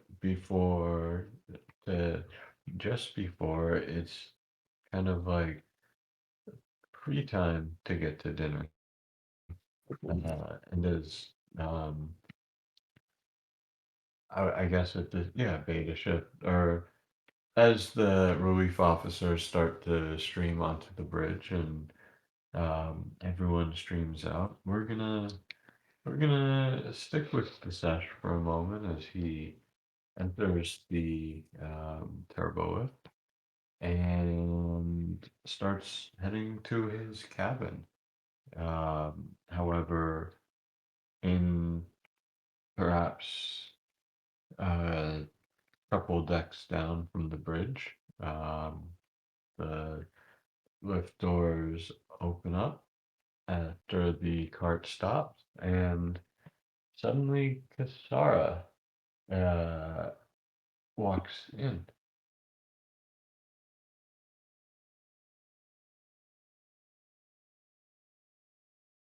Oh, okay.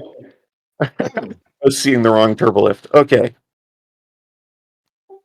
Oh, Araj.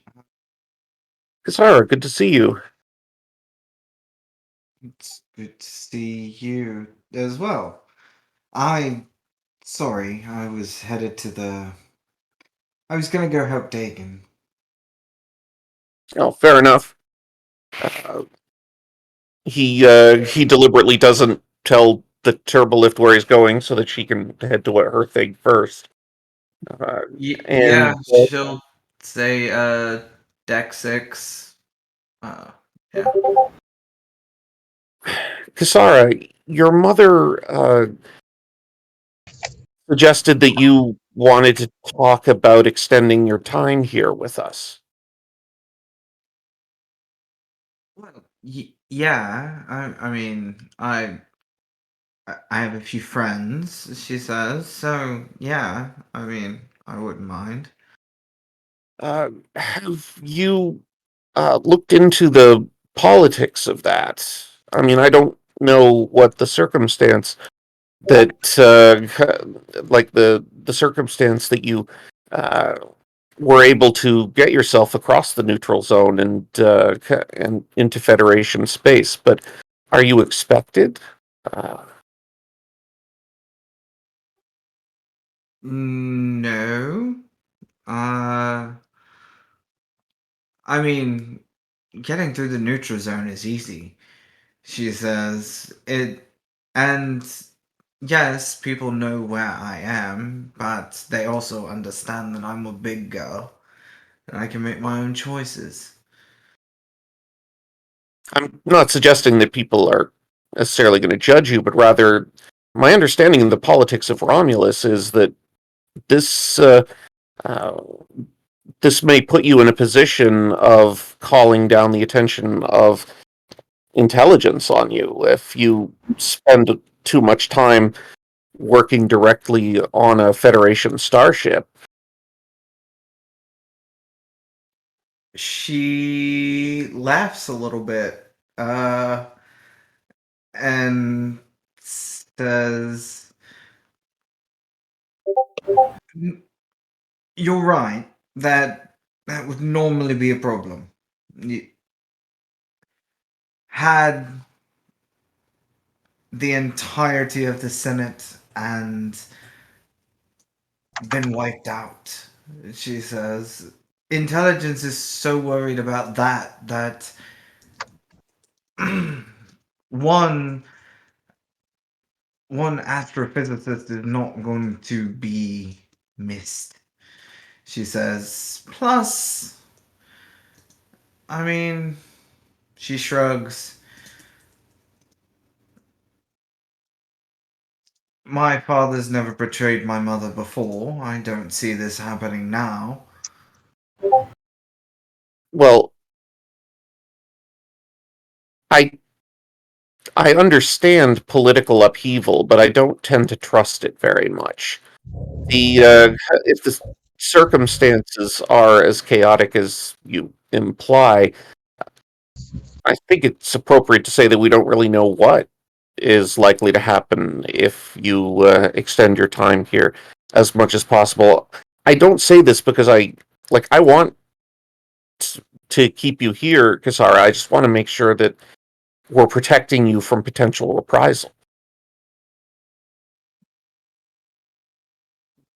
Ren, I understand your position as well as my own in this whole situation, but in the grand scheme of things, tracking down uh, sellers of Thaleron weapons ranks much higher on their particular radar than an astrophysicist, I assure you. It was only 4 years ago that they tried to steal the Prometheus. This technology that you are currently standing on is, as far as I understand, somewhat high on their priority list in terms of intelligence gathering and resources. Yes, when the Senate existed, she says. Right now, they're too busy worried. They're too busy rebuilding the government and trying to hunt down the people that gave Shinzon that. She shudders. Have you ever seen the devastation of a weapon like that? She says, I saw the Senate grounds. It was terrible. She says, I stood on Cardassia Prime. I've seen devastation. But I'm not familiar with the specific weapon you're talking about. He nods. Well, just pray you never become acquainted with them, is all I can hope for you. Sorry, just know that if you find yourself in a situation where the politics of this become uncomfortable, I just don't want you to put yourself or your father in a difficult situation because you chose to stay here with us. She nods. I appreciate the concern.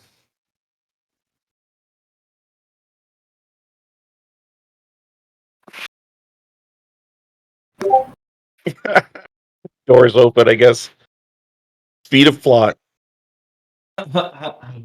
Over in the other turbo lift, this time straight from the bridge, Kiana, Moset, and Joe happen to be heading towards their cabins as well.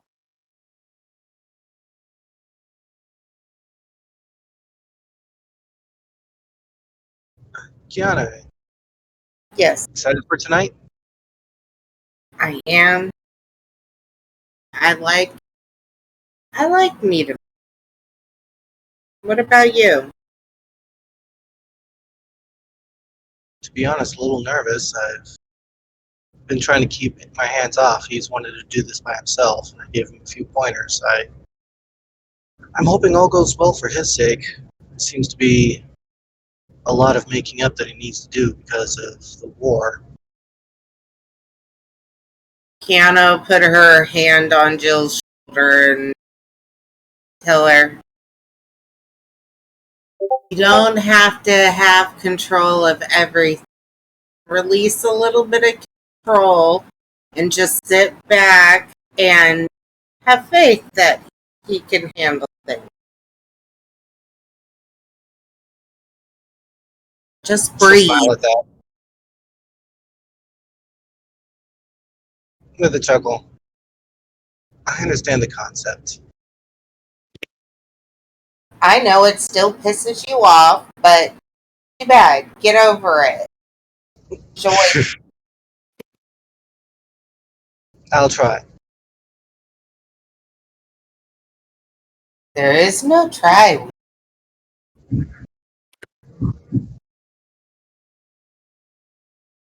She'll give an embarrassed sigh. I've seen that one too. Good. Welcome to the Nerd Club. Yeah, she'll nod.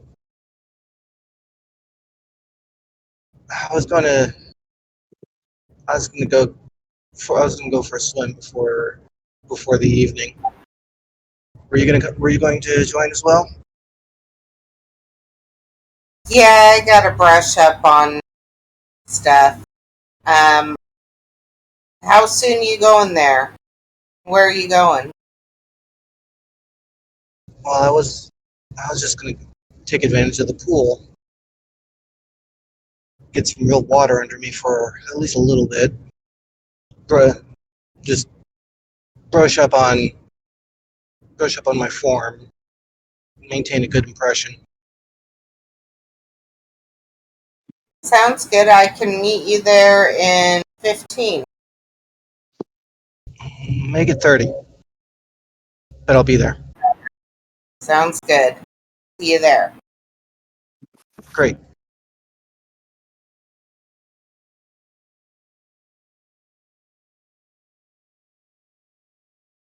What about you? Kiana turns to the other.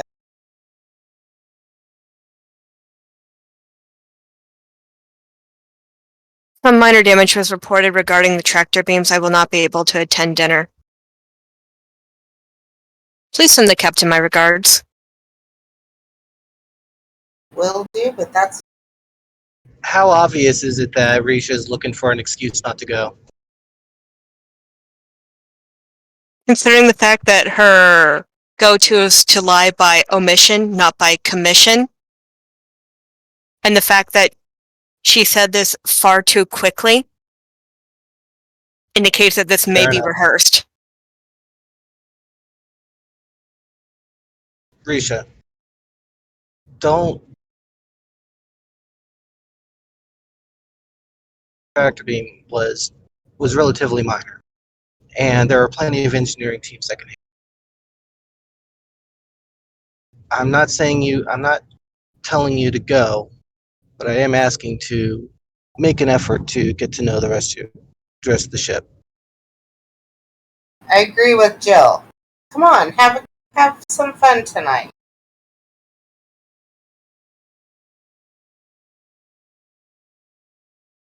Fun.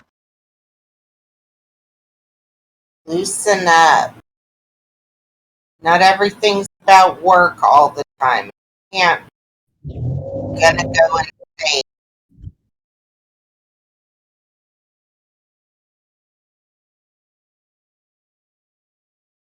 Yeah,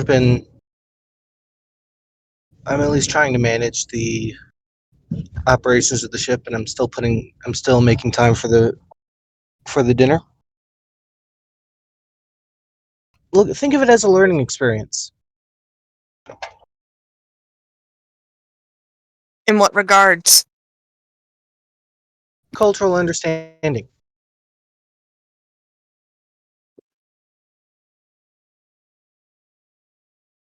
And maybe you might enjoy some of the food. She'll say with a smile.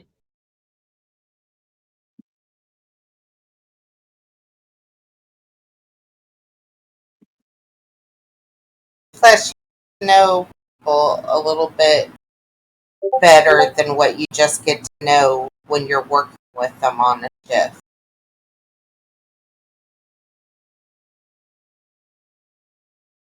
And you just see her just kind of lean back and put her back of the head against the turbo lift. It seems like these things happen to move slower and slower with each passing day, do they not?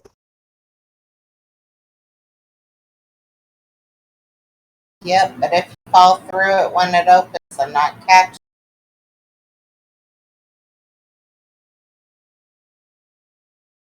Very well.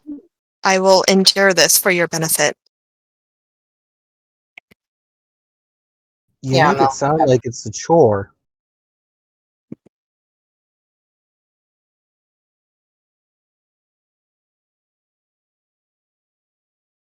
let her think of it as a chore. Hopefully it'll prove her wrong.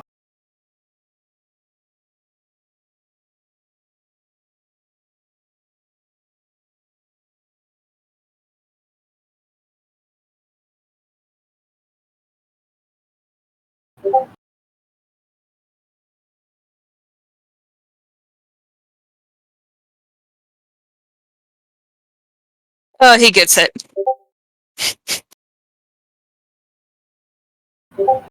Turbo lifts move at the speed of plot.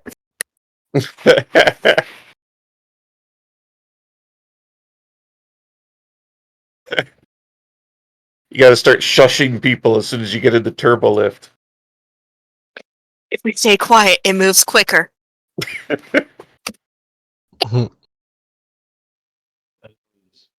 That is fair. And as the doors slide open and everyone steps out and starts to go, you know what? I made the map, so I'm gonna say that as Joe and Kiana made plans to hit the pool before dinner, and oh, I know, Moset inadvertently ends up joining.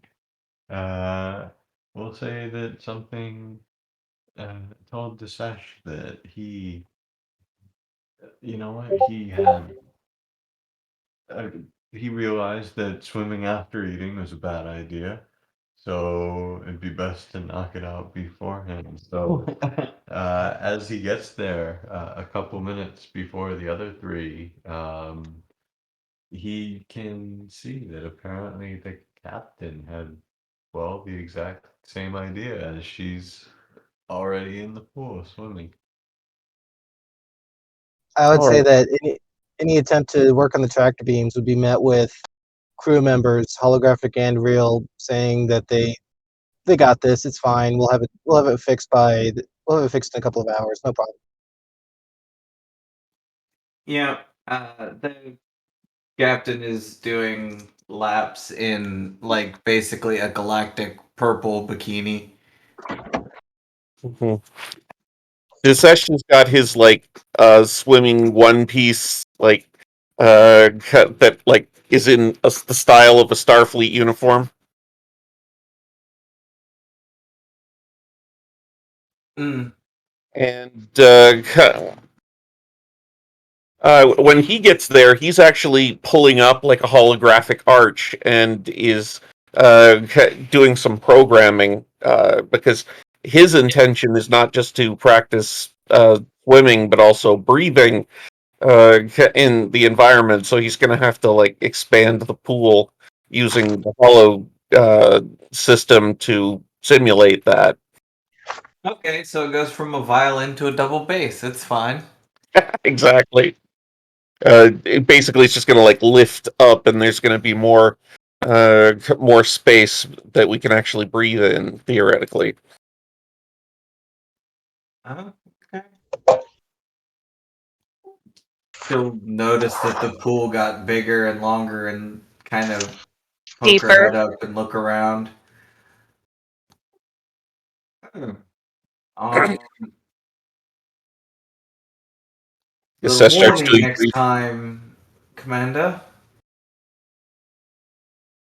well, and you see that he's brought with him his like communication device that we rigged up so that we can talk underwater. And I says, should I get a couple more of these? I definitely need one, if nothing else. Sure. Sure. I wander over to a replicator.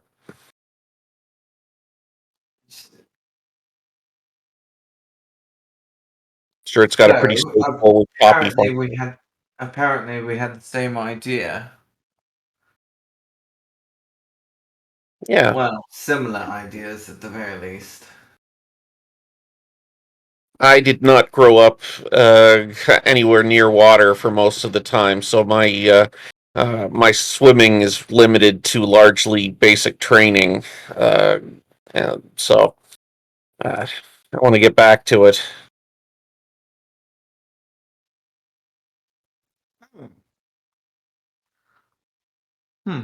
Look. She'll kind of float on her back a little bit. I used to be a fish a long time ago. Not literally, obviously. I was about to ask you about Warp 10, but we could ignore that.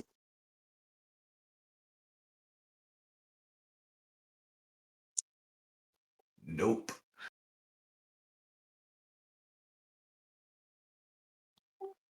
So I assume you didn't just come here to relax.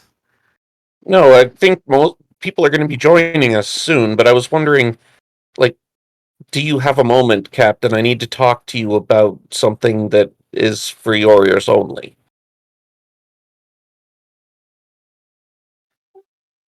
Well, I mean, we're currently alone now, she says. There's a cabana programmed over there, she says. Well, he just sets it up so that the system will alert him if anyone is approaching.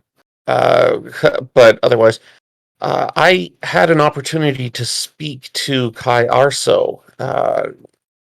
I used the means of communicating, and I need to report something to you. Alright, she says. She'll dunk her head very quickly and then kind of, do the hand motion over her hair. I think it wasn't lost on most of us that Kai Arso seems to have some knowledge of the future, or at least some knowledge that she seems to want to keep to herself for reasons of temporal awkwardness, I suppose. Well, she gave me some information that might have pertained to my personal future. She nods and then very quickly says, "That is all very well and good, but needless to say, and no offense, I shall explain if I can, but I would rather not know about it." That is, of course, your prerogative, Captain. I just wanted to make sure that you were aware that it had occurred. If I don't see this as being something that necessitates that you know the specifics, but this is something that would normally be at captain level, so it's going to be up to you whether such a revelation is pursued at all. I don't think that it's something that requires our urgent attention, or that she in any way has jeopardized safety. It's a little awkward for me personally, but and I would appreciate it if you at least gave me leave to perhaps talk about it with Pharaoh. But other than that, it should be okay. No, please, by all means, speak with it about Pharaohs. She says,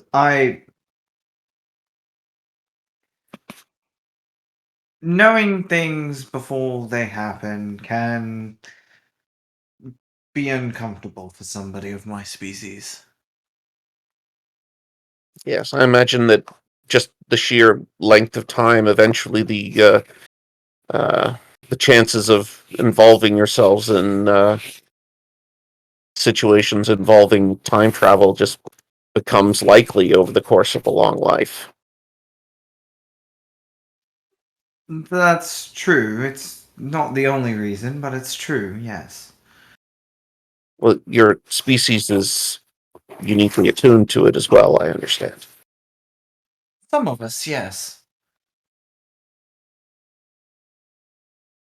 I think it'll be fine, and certainly at least I have the Kai to talk to about it, if nothing else. But that is a means of communication that we can keep up. There is one piece of information that I would like to be able to pass on to Jill that came out of the conversation, and that's the fact that apparently this doesn't have to do with the temporal aspect of this, but rather apparently the Vedic didn't die in the shuttle accident. Oh, that's good news. Yes, I'm not sure if Y might have something to do with the temporal elements of this situation, but at the very least, nobody died in the shuttle accident, apparently, and I'd like to at least be able to tell Jill that so that she's not confused about information that she's likely to encounter, because I imagine she's still investigating that. No, by all means. And I am not going to stop you from sharing something if you're comfortable with it. She says, you know your limits on what you can and can't say to people. She says, it's simply for my own help, she says, with a grin. I appreciate you affording me some discretion in this, Captain. Just understand that if I do end up deciding that I need to talk to more than just Pharaoh about this, I'll probably be asking you first, just because this is a captain level issue largely when it comes to the Temporal Prime Directive. She nods. But I appreciate that, Captain. And it's about that time that you get your little early warning alarm system. The both of you kind of, Yeah. you know, We're done, so I just sort of nod to the captain and I don't try to lock the door or anything. Just let people walk in. Because that was all I needed to talk about. as enter the three, Kiana, Jill, and Mosette, having well, continued and forged on into the plot. The plot is their entrance. Yes, as they enter the room.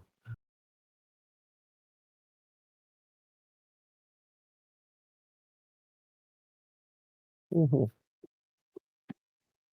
Ladies. She's gonna swim over. Yeah, the captain will too. Actually, she'll get out. She'll get out and walk along. Now Her at this wet point, feet kind of slapping on the deck. yeah. At this point, rather the pool, rather than just sort of ending at the top of the pool, kind of goes up in a wall, so that there's more space to work with, and the water is the sort of equivalent of the super oxygenated water of Azuria, so that although you still can float on the top, it doesn't go all the way to the ceiling or anything. But it's just set up as more of an opportunity to practice underwater breathing. Excellent. And he wanders over to Masad.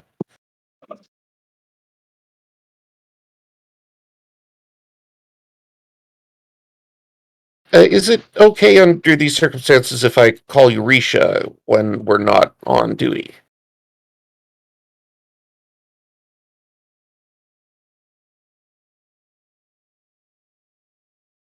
I thought you were all just calling me by my surname out of courtesy. It is. It does tend to be something that we do formally when we're on duty, but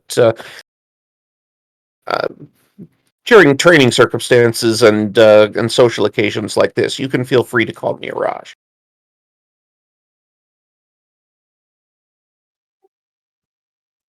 If it helps at all, I actually would prefer if you called me Nira. Off duty.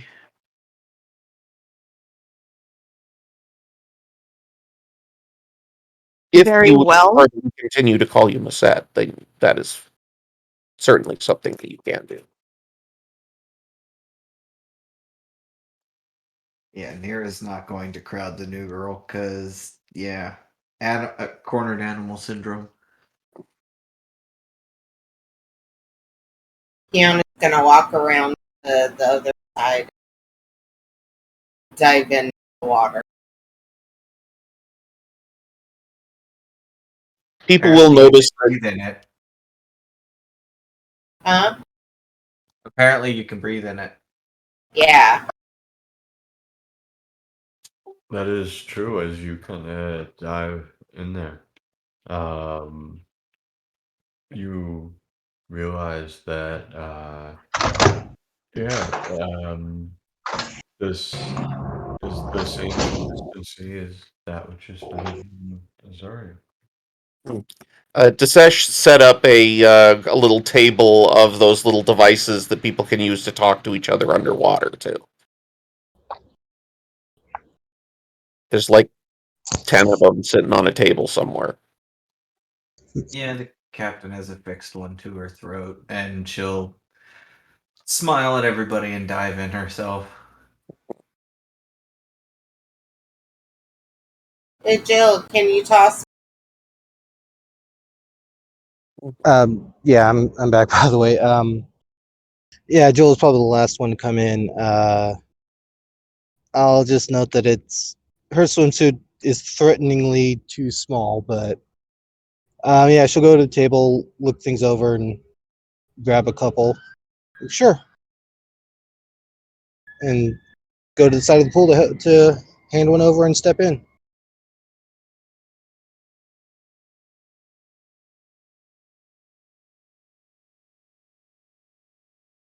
That awkward silence is when Desesh lost train of the conversation for a moment, and turns back to Risha. I'm sorry. Did you say I could call you Risha? Looks You back may. over his shoulder for a moment. All right, Risha. This is these devices that are on the table here. These were mocked up by us as a means of being able to communicate while underwater. If you'd like, I can. I just sort of demonstrate the application of it. And if you want to give one a try, we'll probably be using them for diplomatic reasons when we get to Azaria. So they function nearly identical to the Universal Translator, not unlike yours and your, what do you call them? They're on your chest.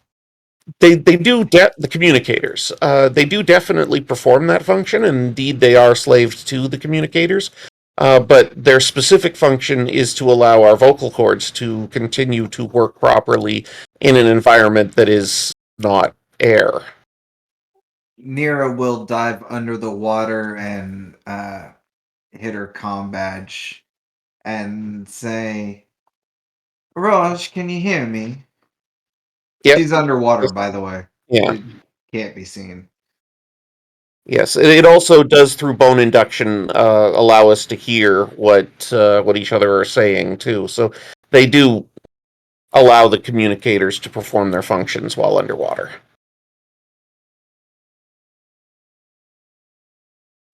It's quite useful, actually. Quite ingenious. Question.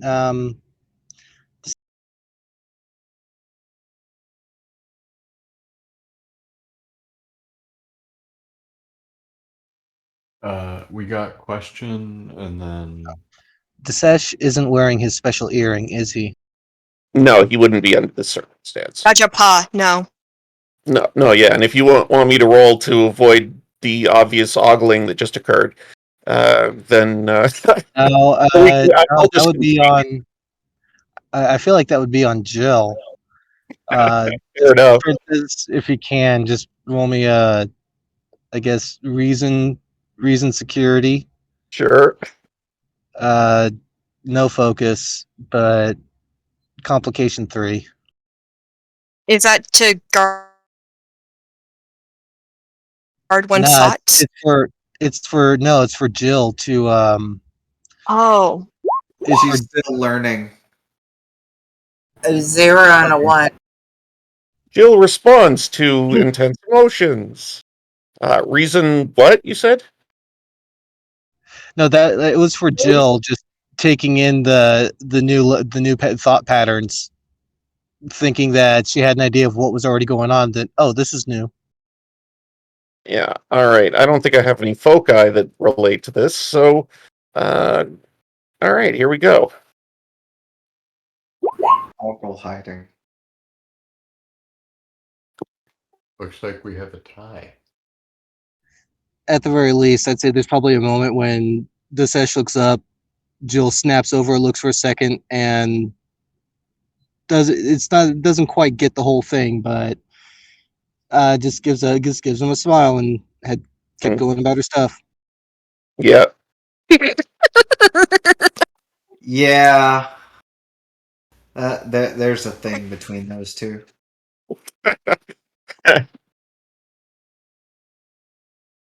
He even Such gave goes one into of the water. the rising statues. It was quite adorable.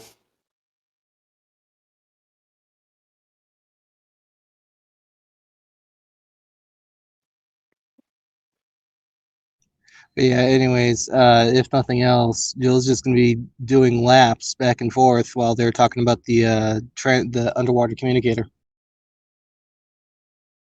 Yep. Nick, Same Captain with in there too, doing laps. Disesh is more or less done crowding Risha, so he just goes back into the water at this point and invites her in.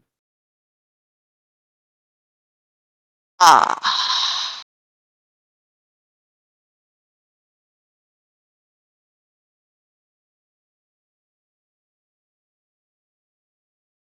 You know, I'm fine. I'll just be. I'll be along the ledge. Yeah. No, I'm fine. Thank you.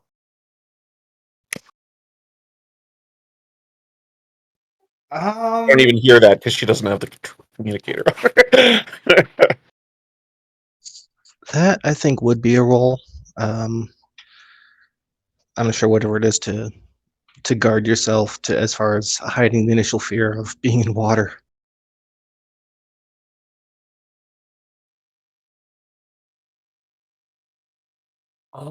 And also, I would say, Disesh, you're probably in the midst of going in, and you did just invite her, and that was her response. So, All right, I can say that, but I'm not going to crowd her, so we can just move to the poll.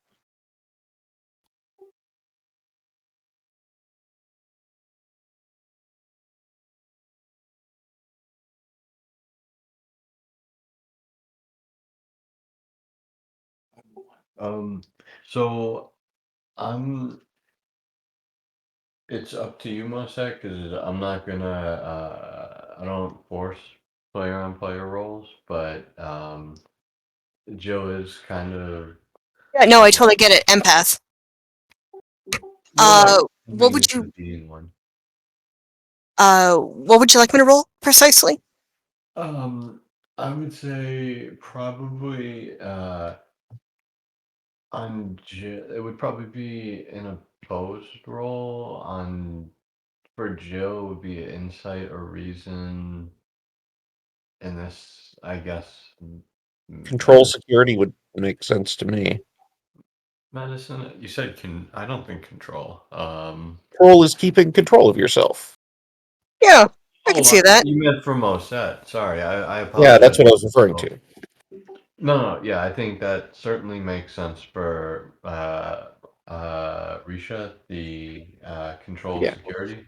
However, for Jill, probably insight, reason. And then the complication range for myself.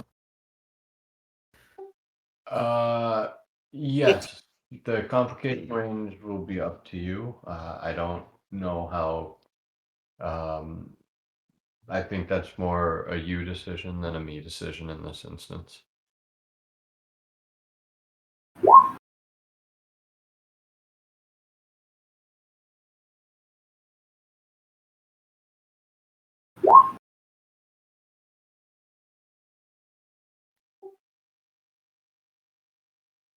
I'll take reason command.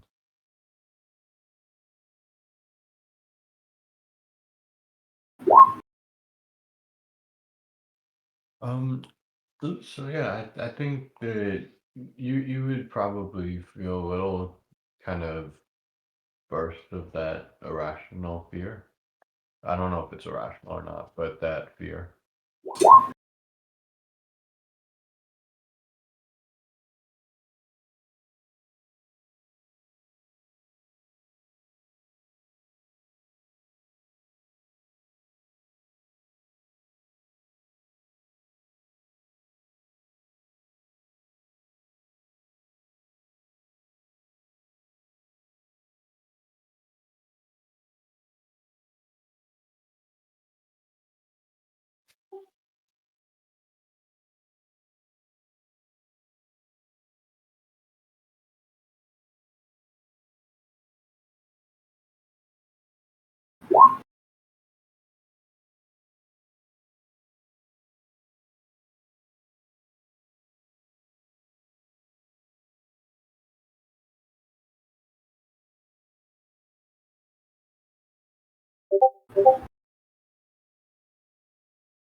Fair. However, I will say, due to the underwater communicator, everyone can Joe kind of look to Risha and kind of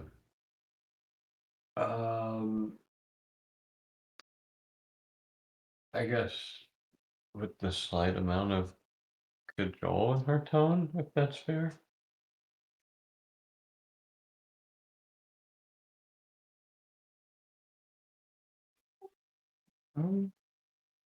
Fair. The captain will kind of just swim up to the edge. And she won't, she'll just kind of float there for now.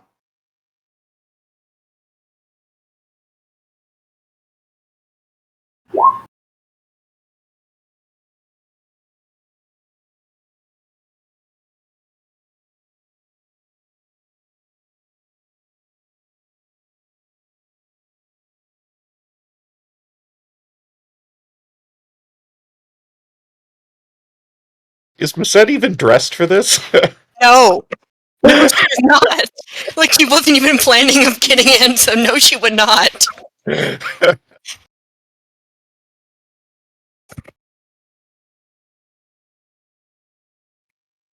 If I told you that I literally looked through anything regarding Cardassian to see how they did swimwear, or the beach, or pools. I get the impression they're pretty desert-like. Oh, luckily the tile is made out of rock.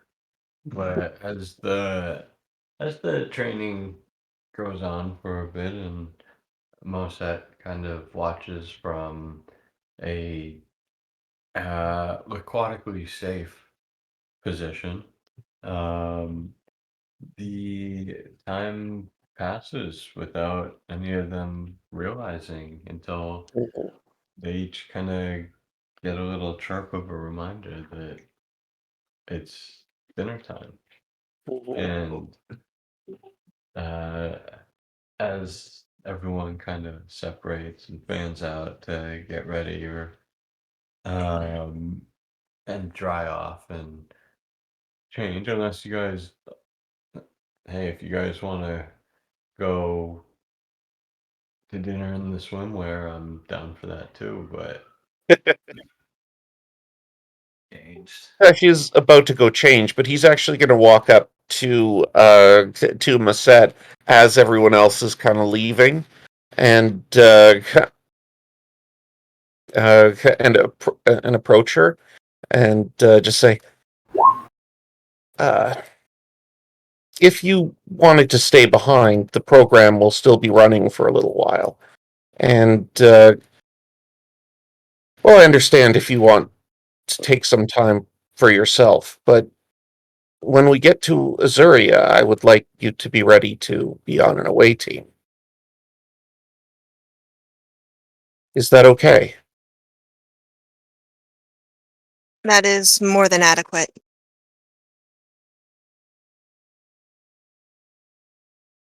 I hope to see you at dinner.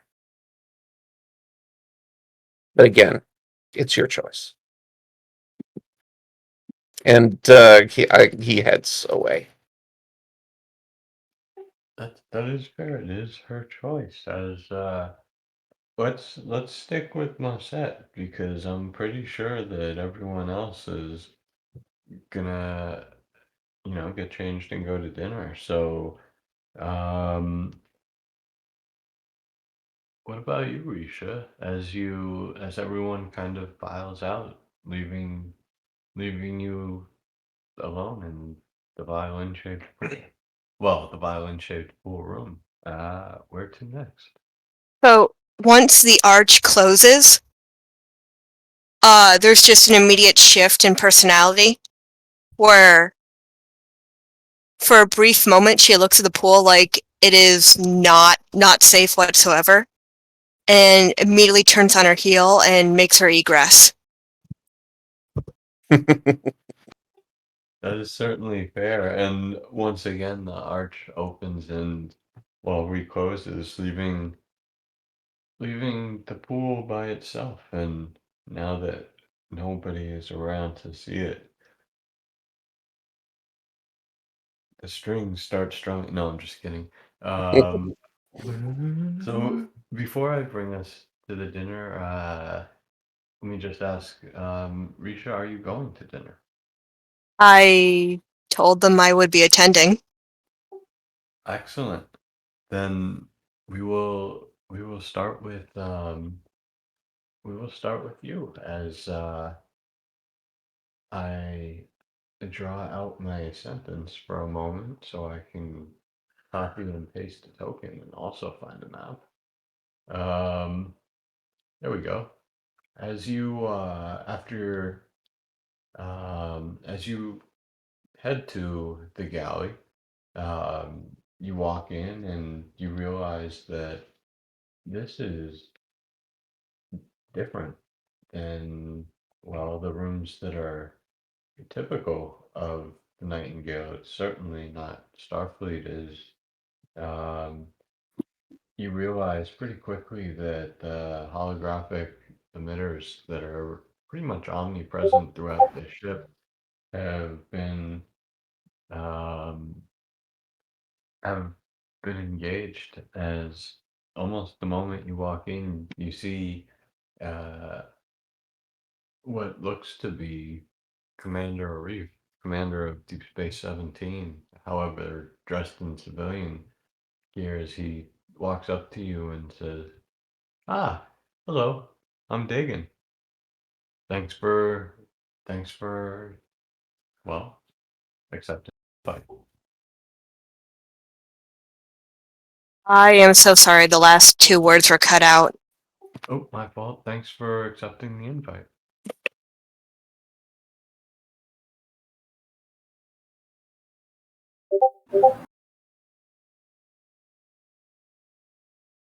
Jacob, if you can move closer to your mic or something, you are very quiet.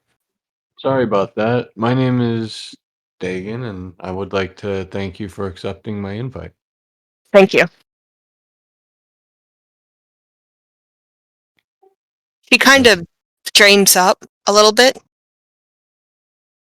This will no doubt prove to be a singular experience, will it not?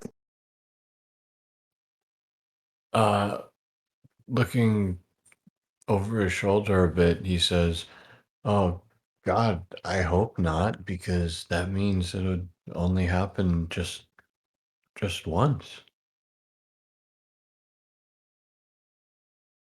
Wouldn't that be a pity?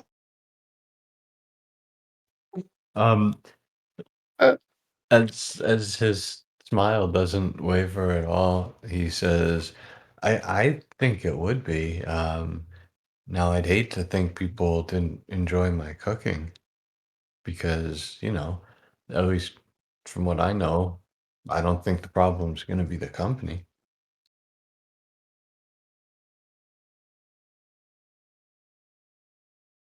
The crew are rather congenial, would you not agree? I certainly would.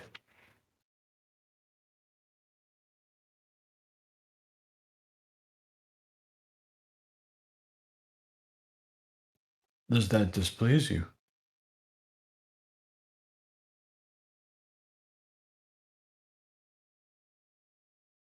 Like she opens her mouth to say something, then immediately catches herself and says, "No, it does not." Oh, that's certainly fair. However, if I might ask, I do have a knack for, well, I guess reading people, as it were, and it did truly seem like you almost had some words caught in your throat before the last sentence was pushed out. You must be mistaken. Well, that's certainly fair. We are different species and all. Can I show you to your table and, well, if you have a special request, I've certainly whipped up a few things, but it's never too late to start a new dish.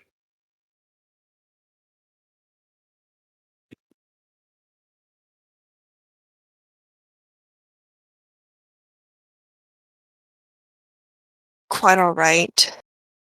Please.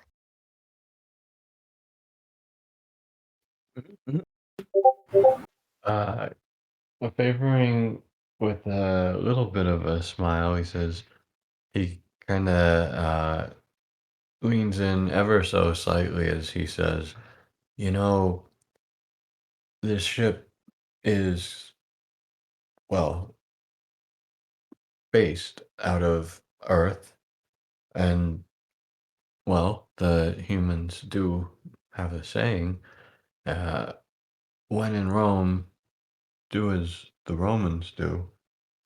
Well, I think that's pretty clever and a good a good phrase to go by, but not necessarily the best phrase to live by. We did have a similar saying on Prime. Don't follow the blind Habitian. Nodding a little bit, he says, "Isn't that interesting? I well, I wonder what other likenesses you'll figure out that exist between." And as he kind of thinks about it for a second, he says, "I don't think any of the senior staff is human. Oh, no, yes, the doctor is human. Excellent. Yeah, never mind, my statement stands. Allow me." As he starts to lead you to a table.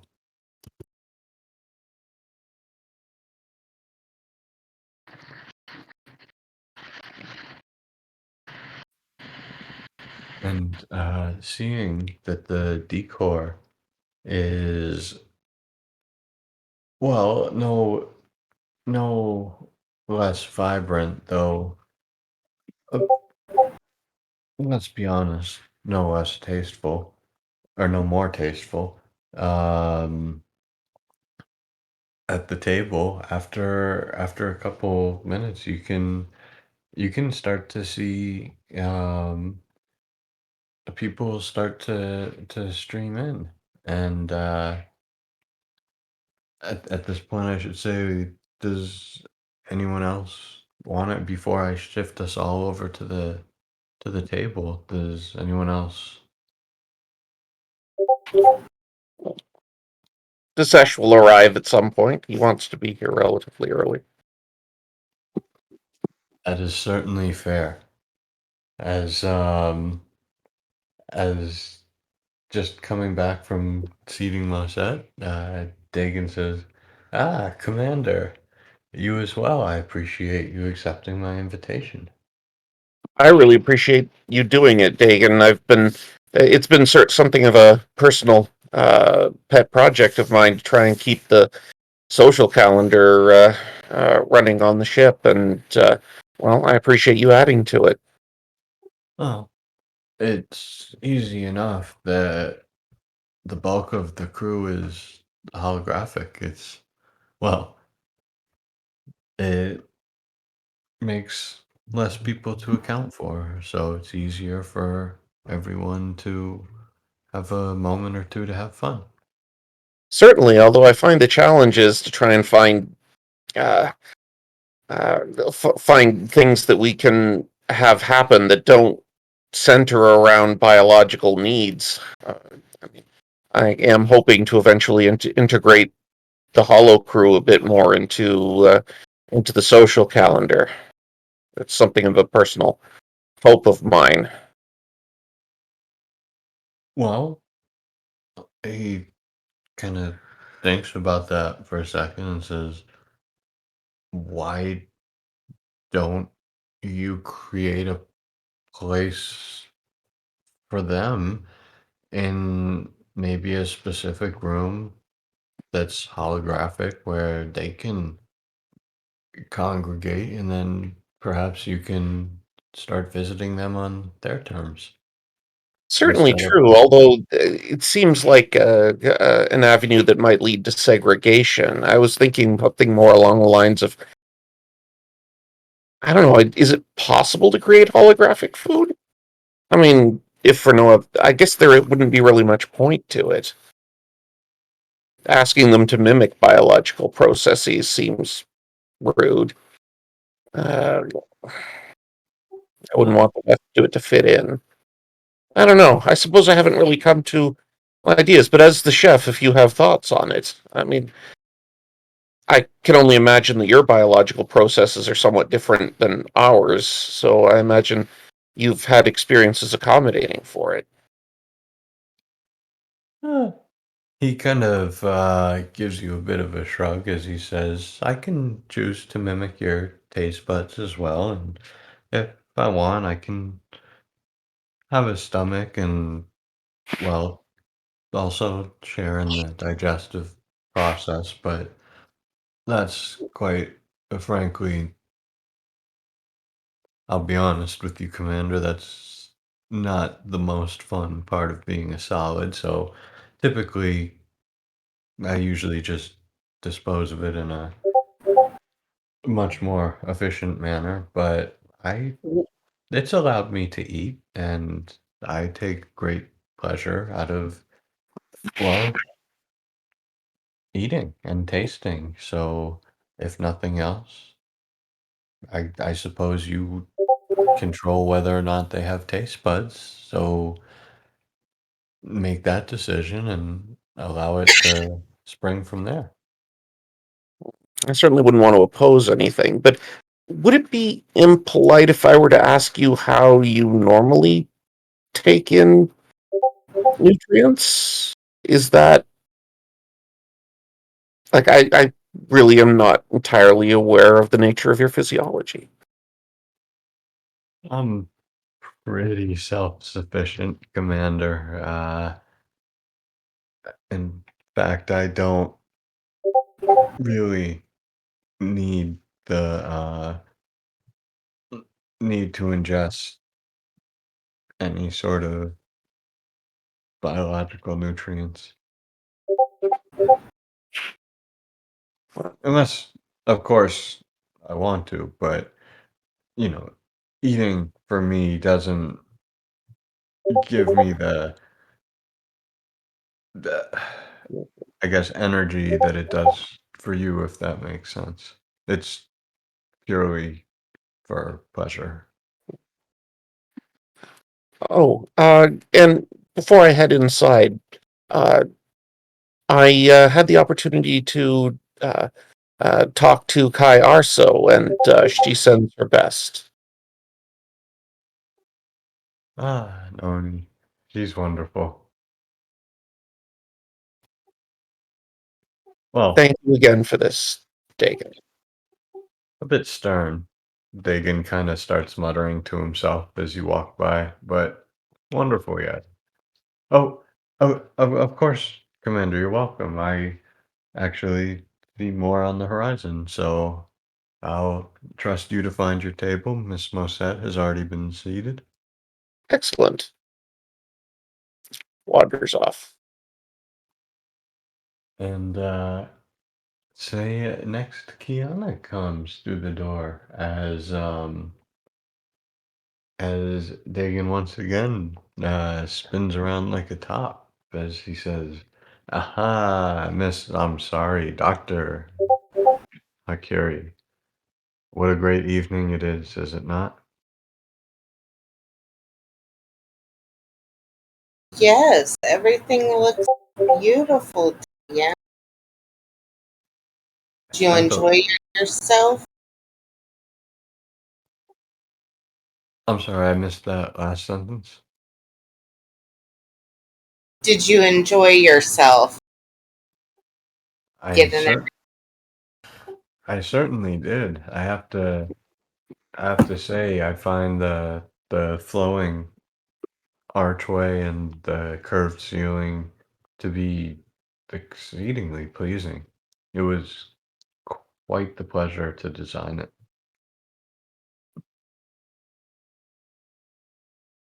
It's beautiful. You did good. Well, I figured as long as my cooking turned out as half as good as this room, everyone's in for a great dinner. Agreed.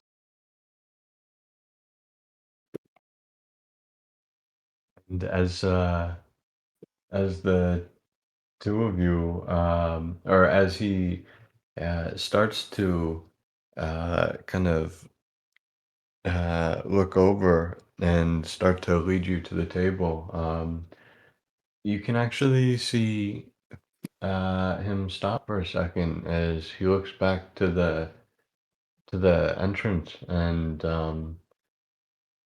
you can see three more life forms enter the room as Joe and Captain Morgana enter, and in Morgana's hands is Peruge Ari.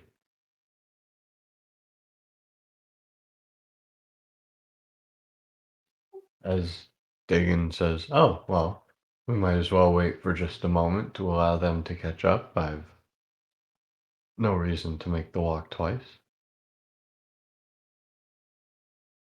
Kiana chuckles and says, yes, but you'll be busy tonight. Being the host that you host tonight. Oh, I'm just the cook, and, well, apparently the one who sent out the invitation. I'm far from a host. Potato, potato. Besides, as he kind of motions towards your abdomen, he says, "I believe the term host fits you way more than me." Touche, Dick.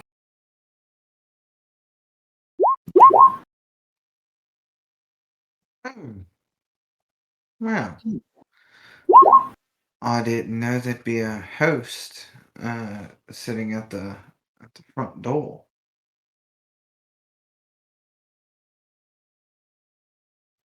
Oh, well, with favoring Kiana a bit of a smile, he says, two, in fact, as he says, "Oh," and looking at Joe, he says, "Thank you," as he takes the box and says, "Do I open this?"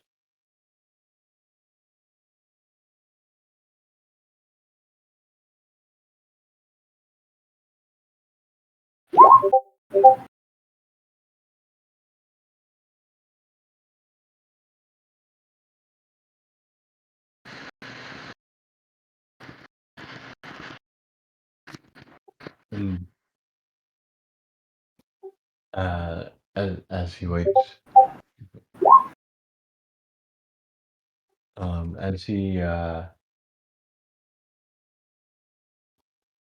as he kind of gathers the acceptance and kind of rips the lid open with a little bit of almost childish exuberance. He takes out the little statue, and he gasps a little bit as he says, "Oh my God, what a magnificent shape this is. Uh,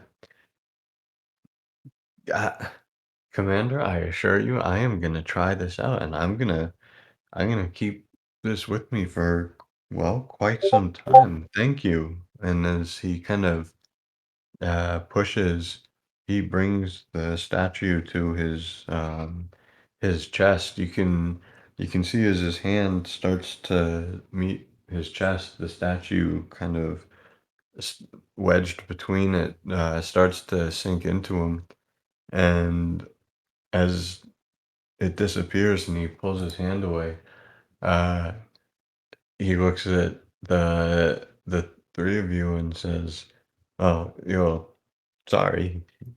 Just consider it a very efficient pocket." Yeah, up until that point, Ari was scrambling, trying to sniff whatever it was that was given. And the captain's like, no. Fine. She'll put Ari down, and Ari will run up and start jumping on Dagon.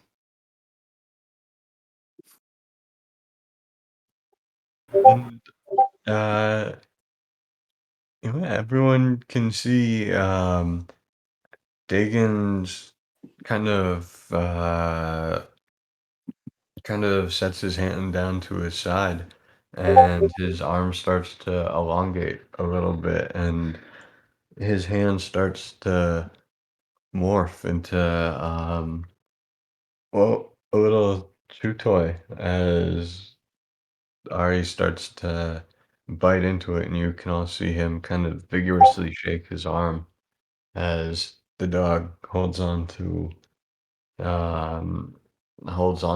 until eventually you can see the toy itself kind of start to drip away from the dog's mouth uh, as it starts to solidify and form back into a hand.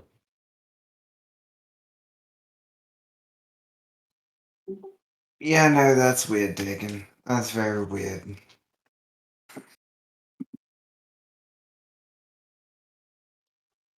Use it or lose it, he says. Now,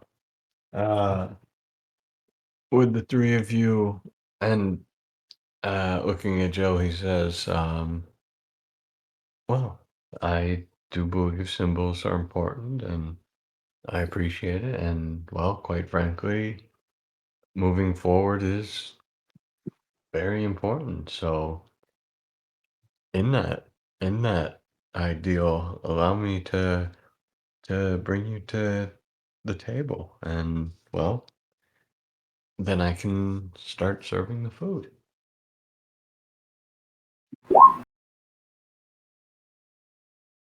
And bringing you to the table, he does as he sits everyone down and says, uh, and oh, I forgot a Dagon, but as he as everyone kind of gets seated, he says, "Now, if you all will excuse me, I'll start bringing the plates out immediately." And as as he turns around, he kind of mutters to himself and says, "You know, there's a lot of plates to bring out. I should at some point create a hologram of me to do some of this for me. Help me out."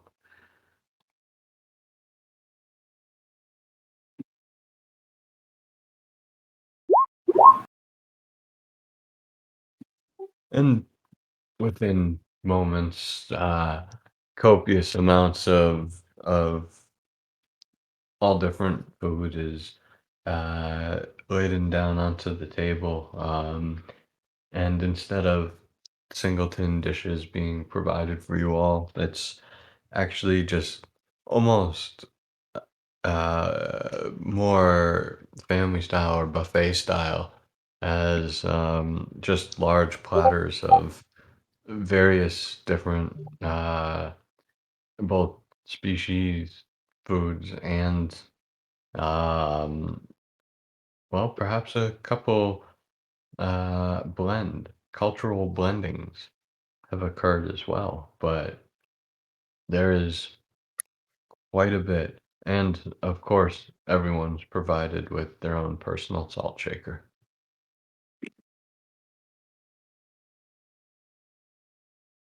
No, you cannot spill some on Dagon to see if he melts. He's not a slug.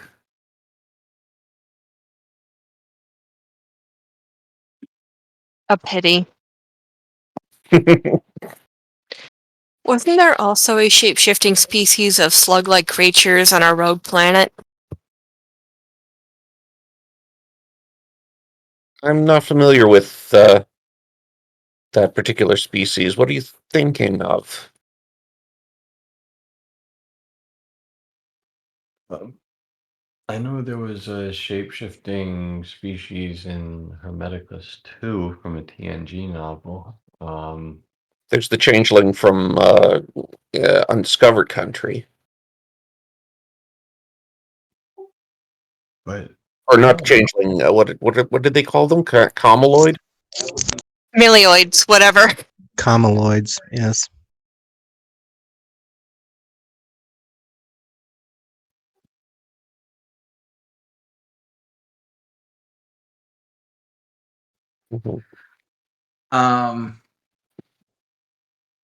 Yeah, the captain will look around and say, "You know, as a captain, I have a problem with round tables," she says, looking around. No head? Precisely, she says. We might get ideas. Exactly.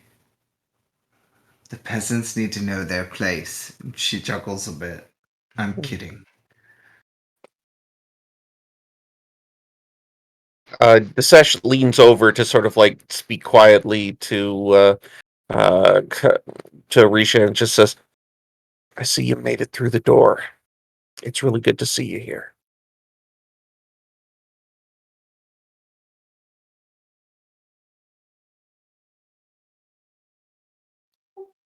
May I ask out of morbid curiosity?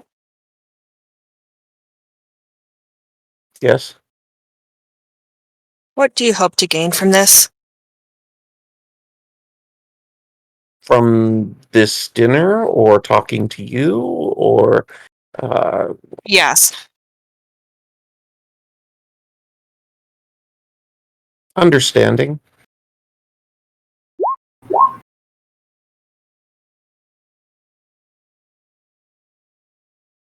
I mean, that's ultimately what we are out here for. I mean, it's been a rough decade. I will give you that, Risha. But at the end of the day, that's what Starfleet is here for. And I know it's hard to get into that mindset when, after everything that's happened, I know that this hasn't been easy for me either. But we hope that each day it gets a little bit easier.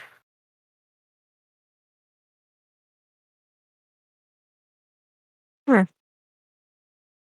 I hope I'm not being too forward. I just want to make sure that that you feel comfortable here.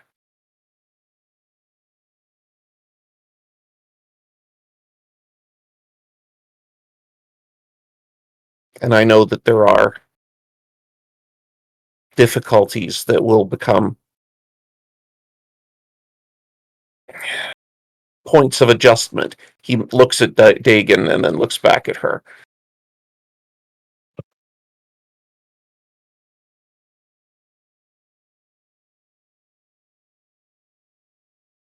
He follows his eyes and then looks at the changeling for maybe just a little too long.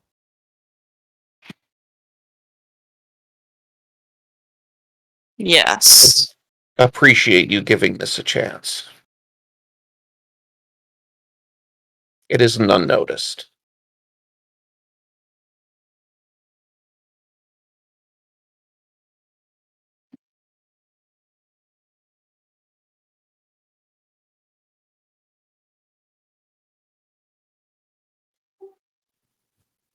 The captain just kind of smirk back at Lawson and say, "Well, that's good. I wouldn't have much use for a crew with a memory that short."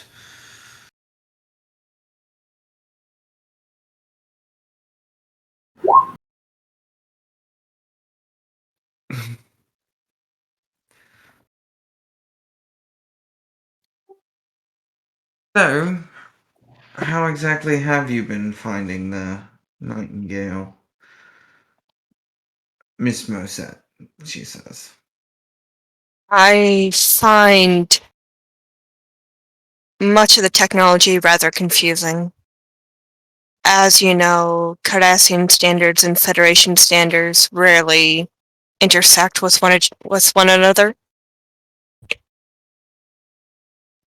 She nods. Elcars does tend to lean more towards the intuitive than the regimented. Which I assure you, the Kintar program, if you get used to it, is much more quicker.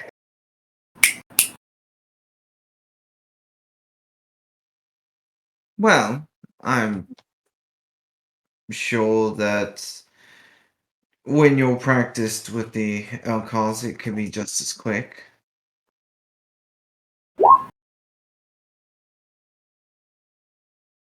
Precisely, she says, motioning to Jill.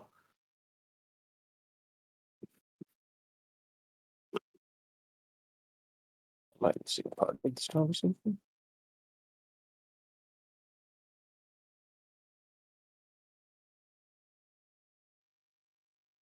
You want to know a couple of systems that don't work well together. There's the old, some of the old Vulcan systems and the Federation systems actually don't work quite well at all together. From my understanding, much of the original terminology was co-opted from the Vulcan Science Directorate during the initial stages of the Federation. She didn't say how old the ships were. She says with a smirk. I presume likewise such technology and terminology would be continued. Some of the older Vulcan ships were actually quite backwards. They exceeded Warp 5. How is that possible?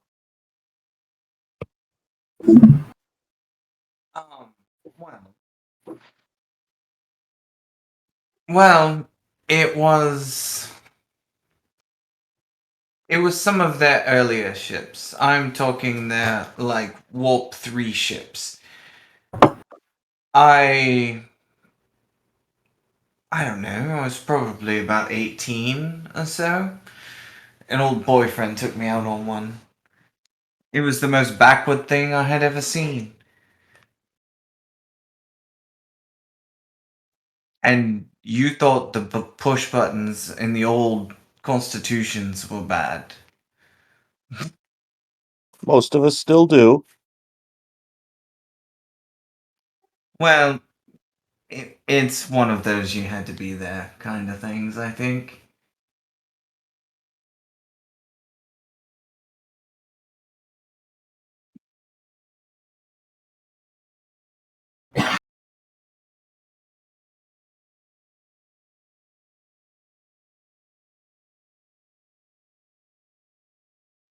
I will say one thing.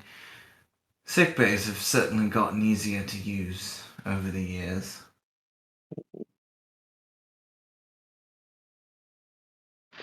Hagen, the next time we do this, maybe we could see if the band is willing to do a performance or something. I know we've been training a little bit, but I think an event might be an opportunity for me to focus their minds a little bit. That sounds like a great idea, Commander. Nothing else, it'll force them to come up with a name. Well, I'm certainly partial to the Dagans. I'll put it in the mix. Disesh is not going to put it in the mix. The captain will look and say, how about Florence and the Nightingales? You could be Florence, Raj. Well, on a lark. Who knows? maybe I might suggest something. Well, if you're in, do you play an instrument? Of course not. Okay. Um, during off hours, there is a sort of uh, pickup band that we've been gathering. I don't know. I mostly have started it because we don't have enough people to really justify a theater troupe, but yeah, we've been meeting, and if you're interested in learning.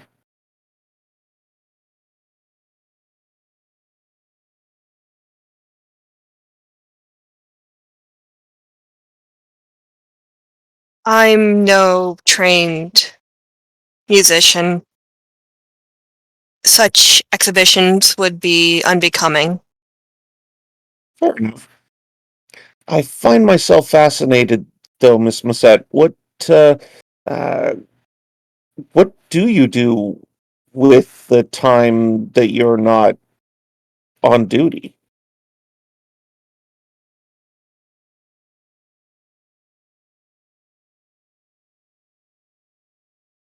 Hmm.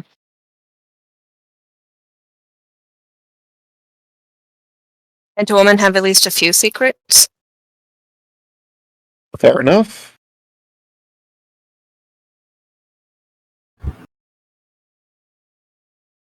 Raises his glass.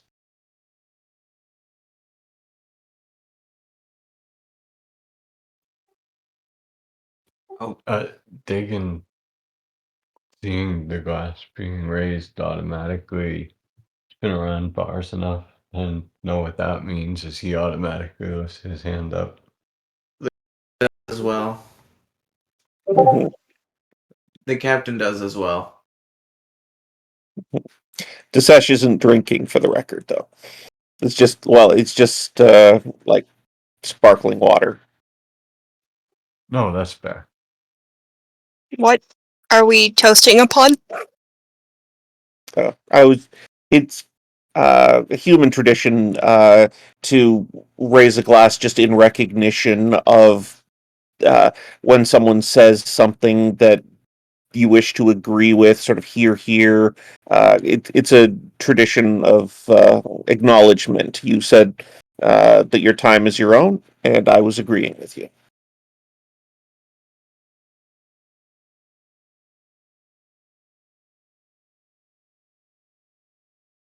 Although I think it may have been interpreted as I need more in my glass, which also works too.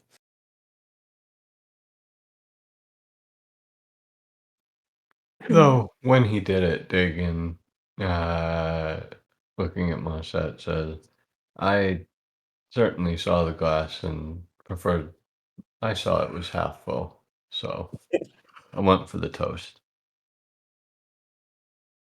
Hagen is nothing if not vigilant.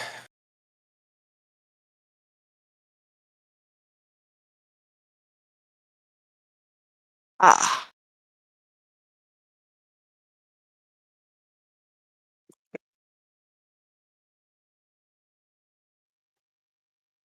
We're a motley crew. Eventually you get used to it, she says.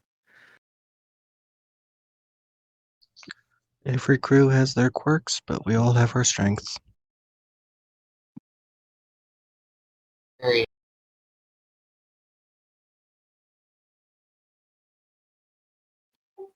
And I think that is a good time, also given our time to kind of wrap things up for the night. Little preview of next week for things coming up. And I do hope you guys enjoyed today.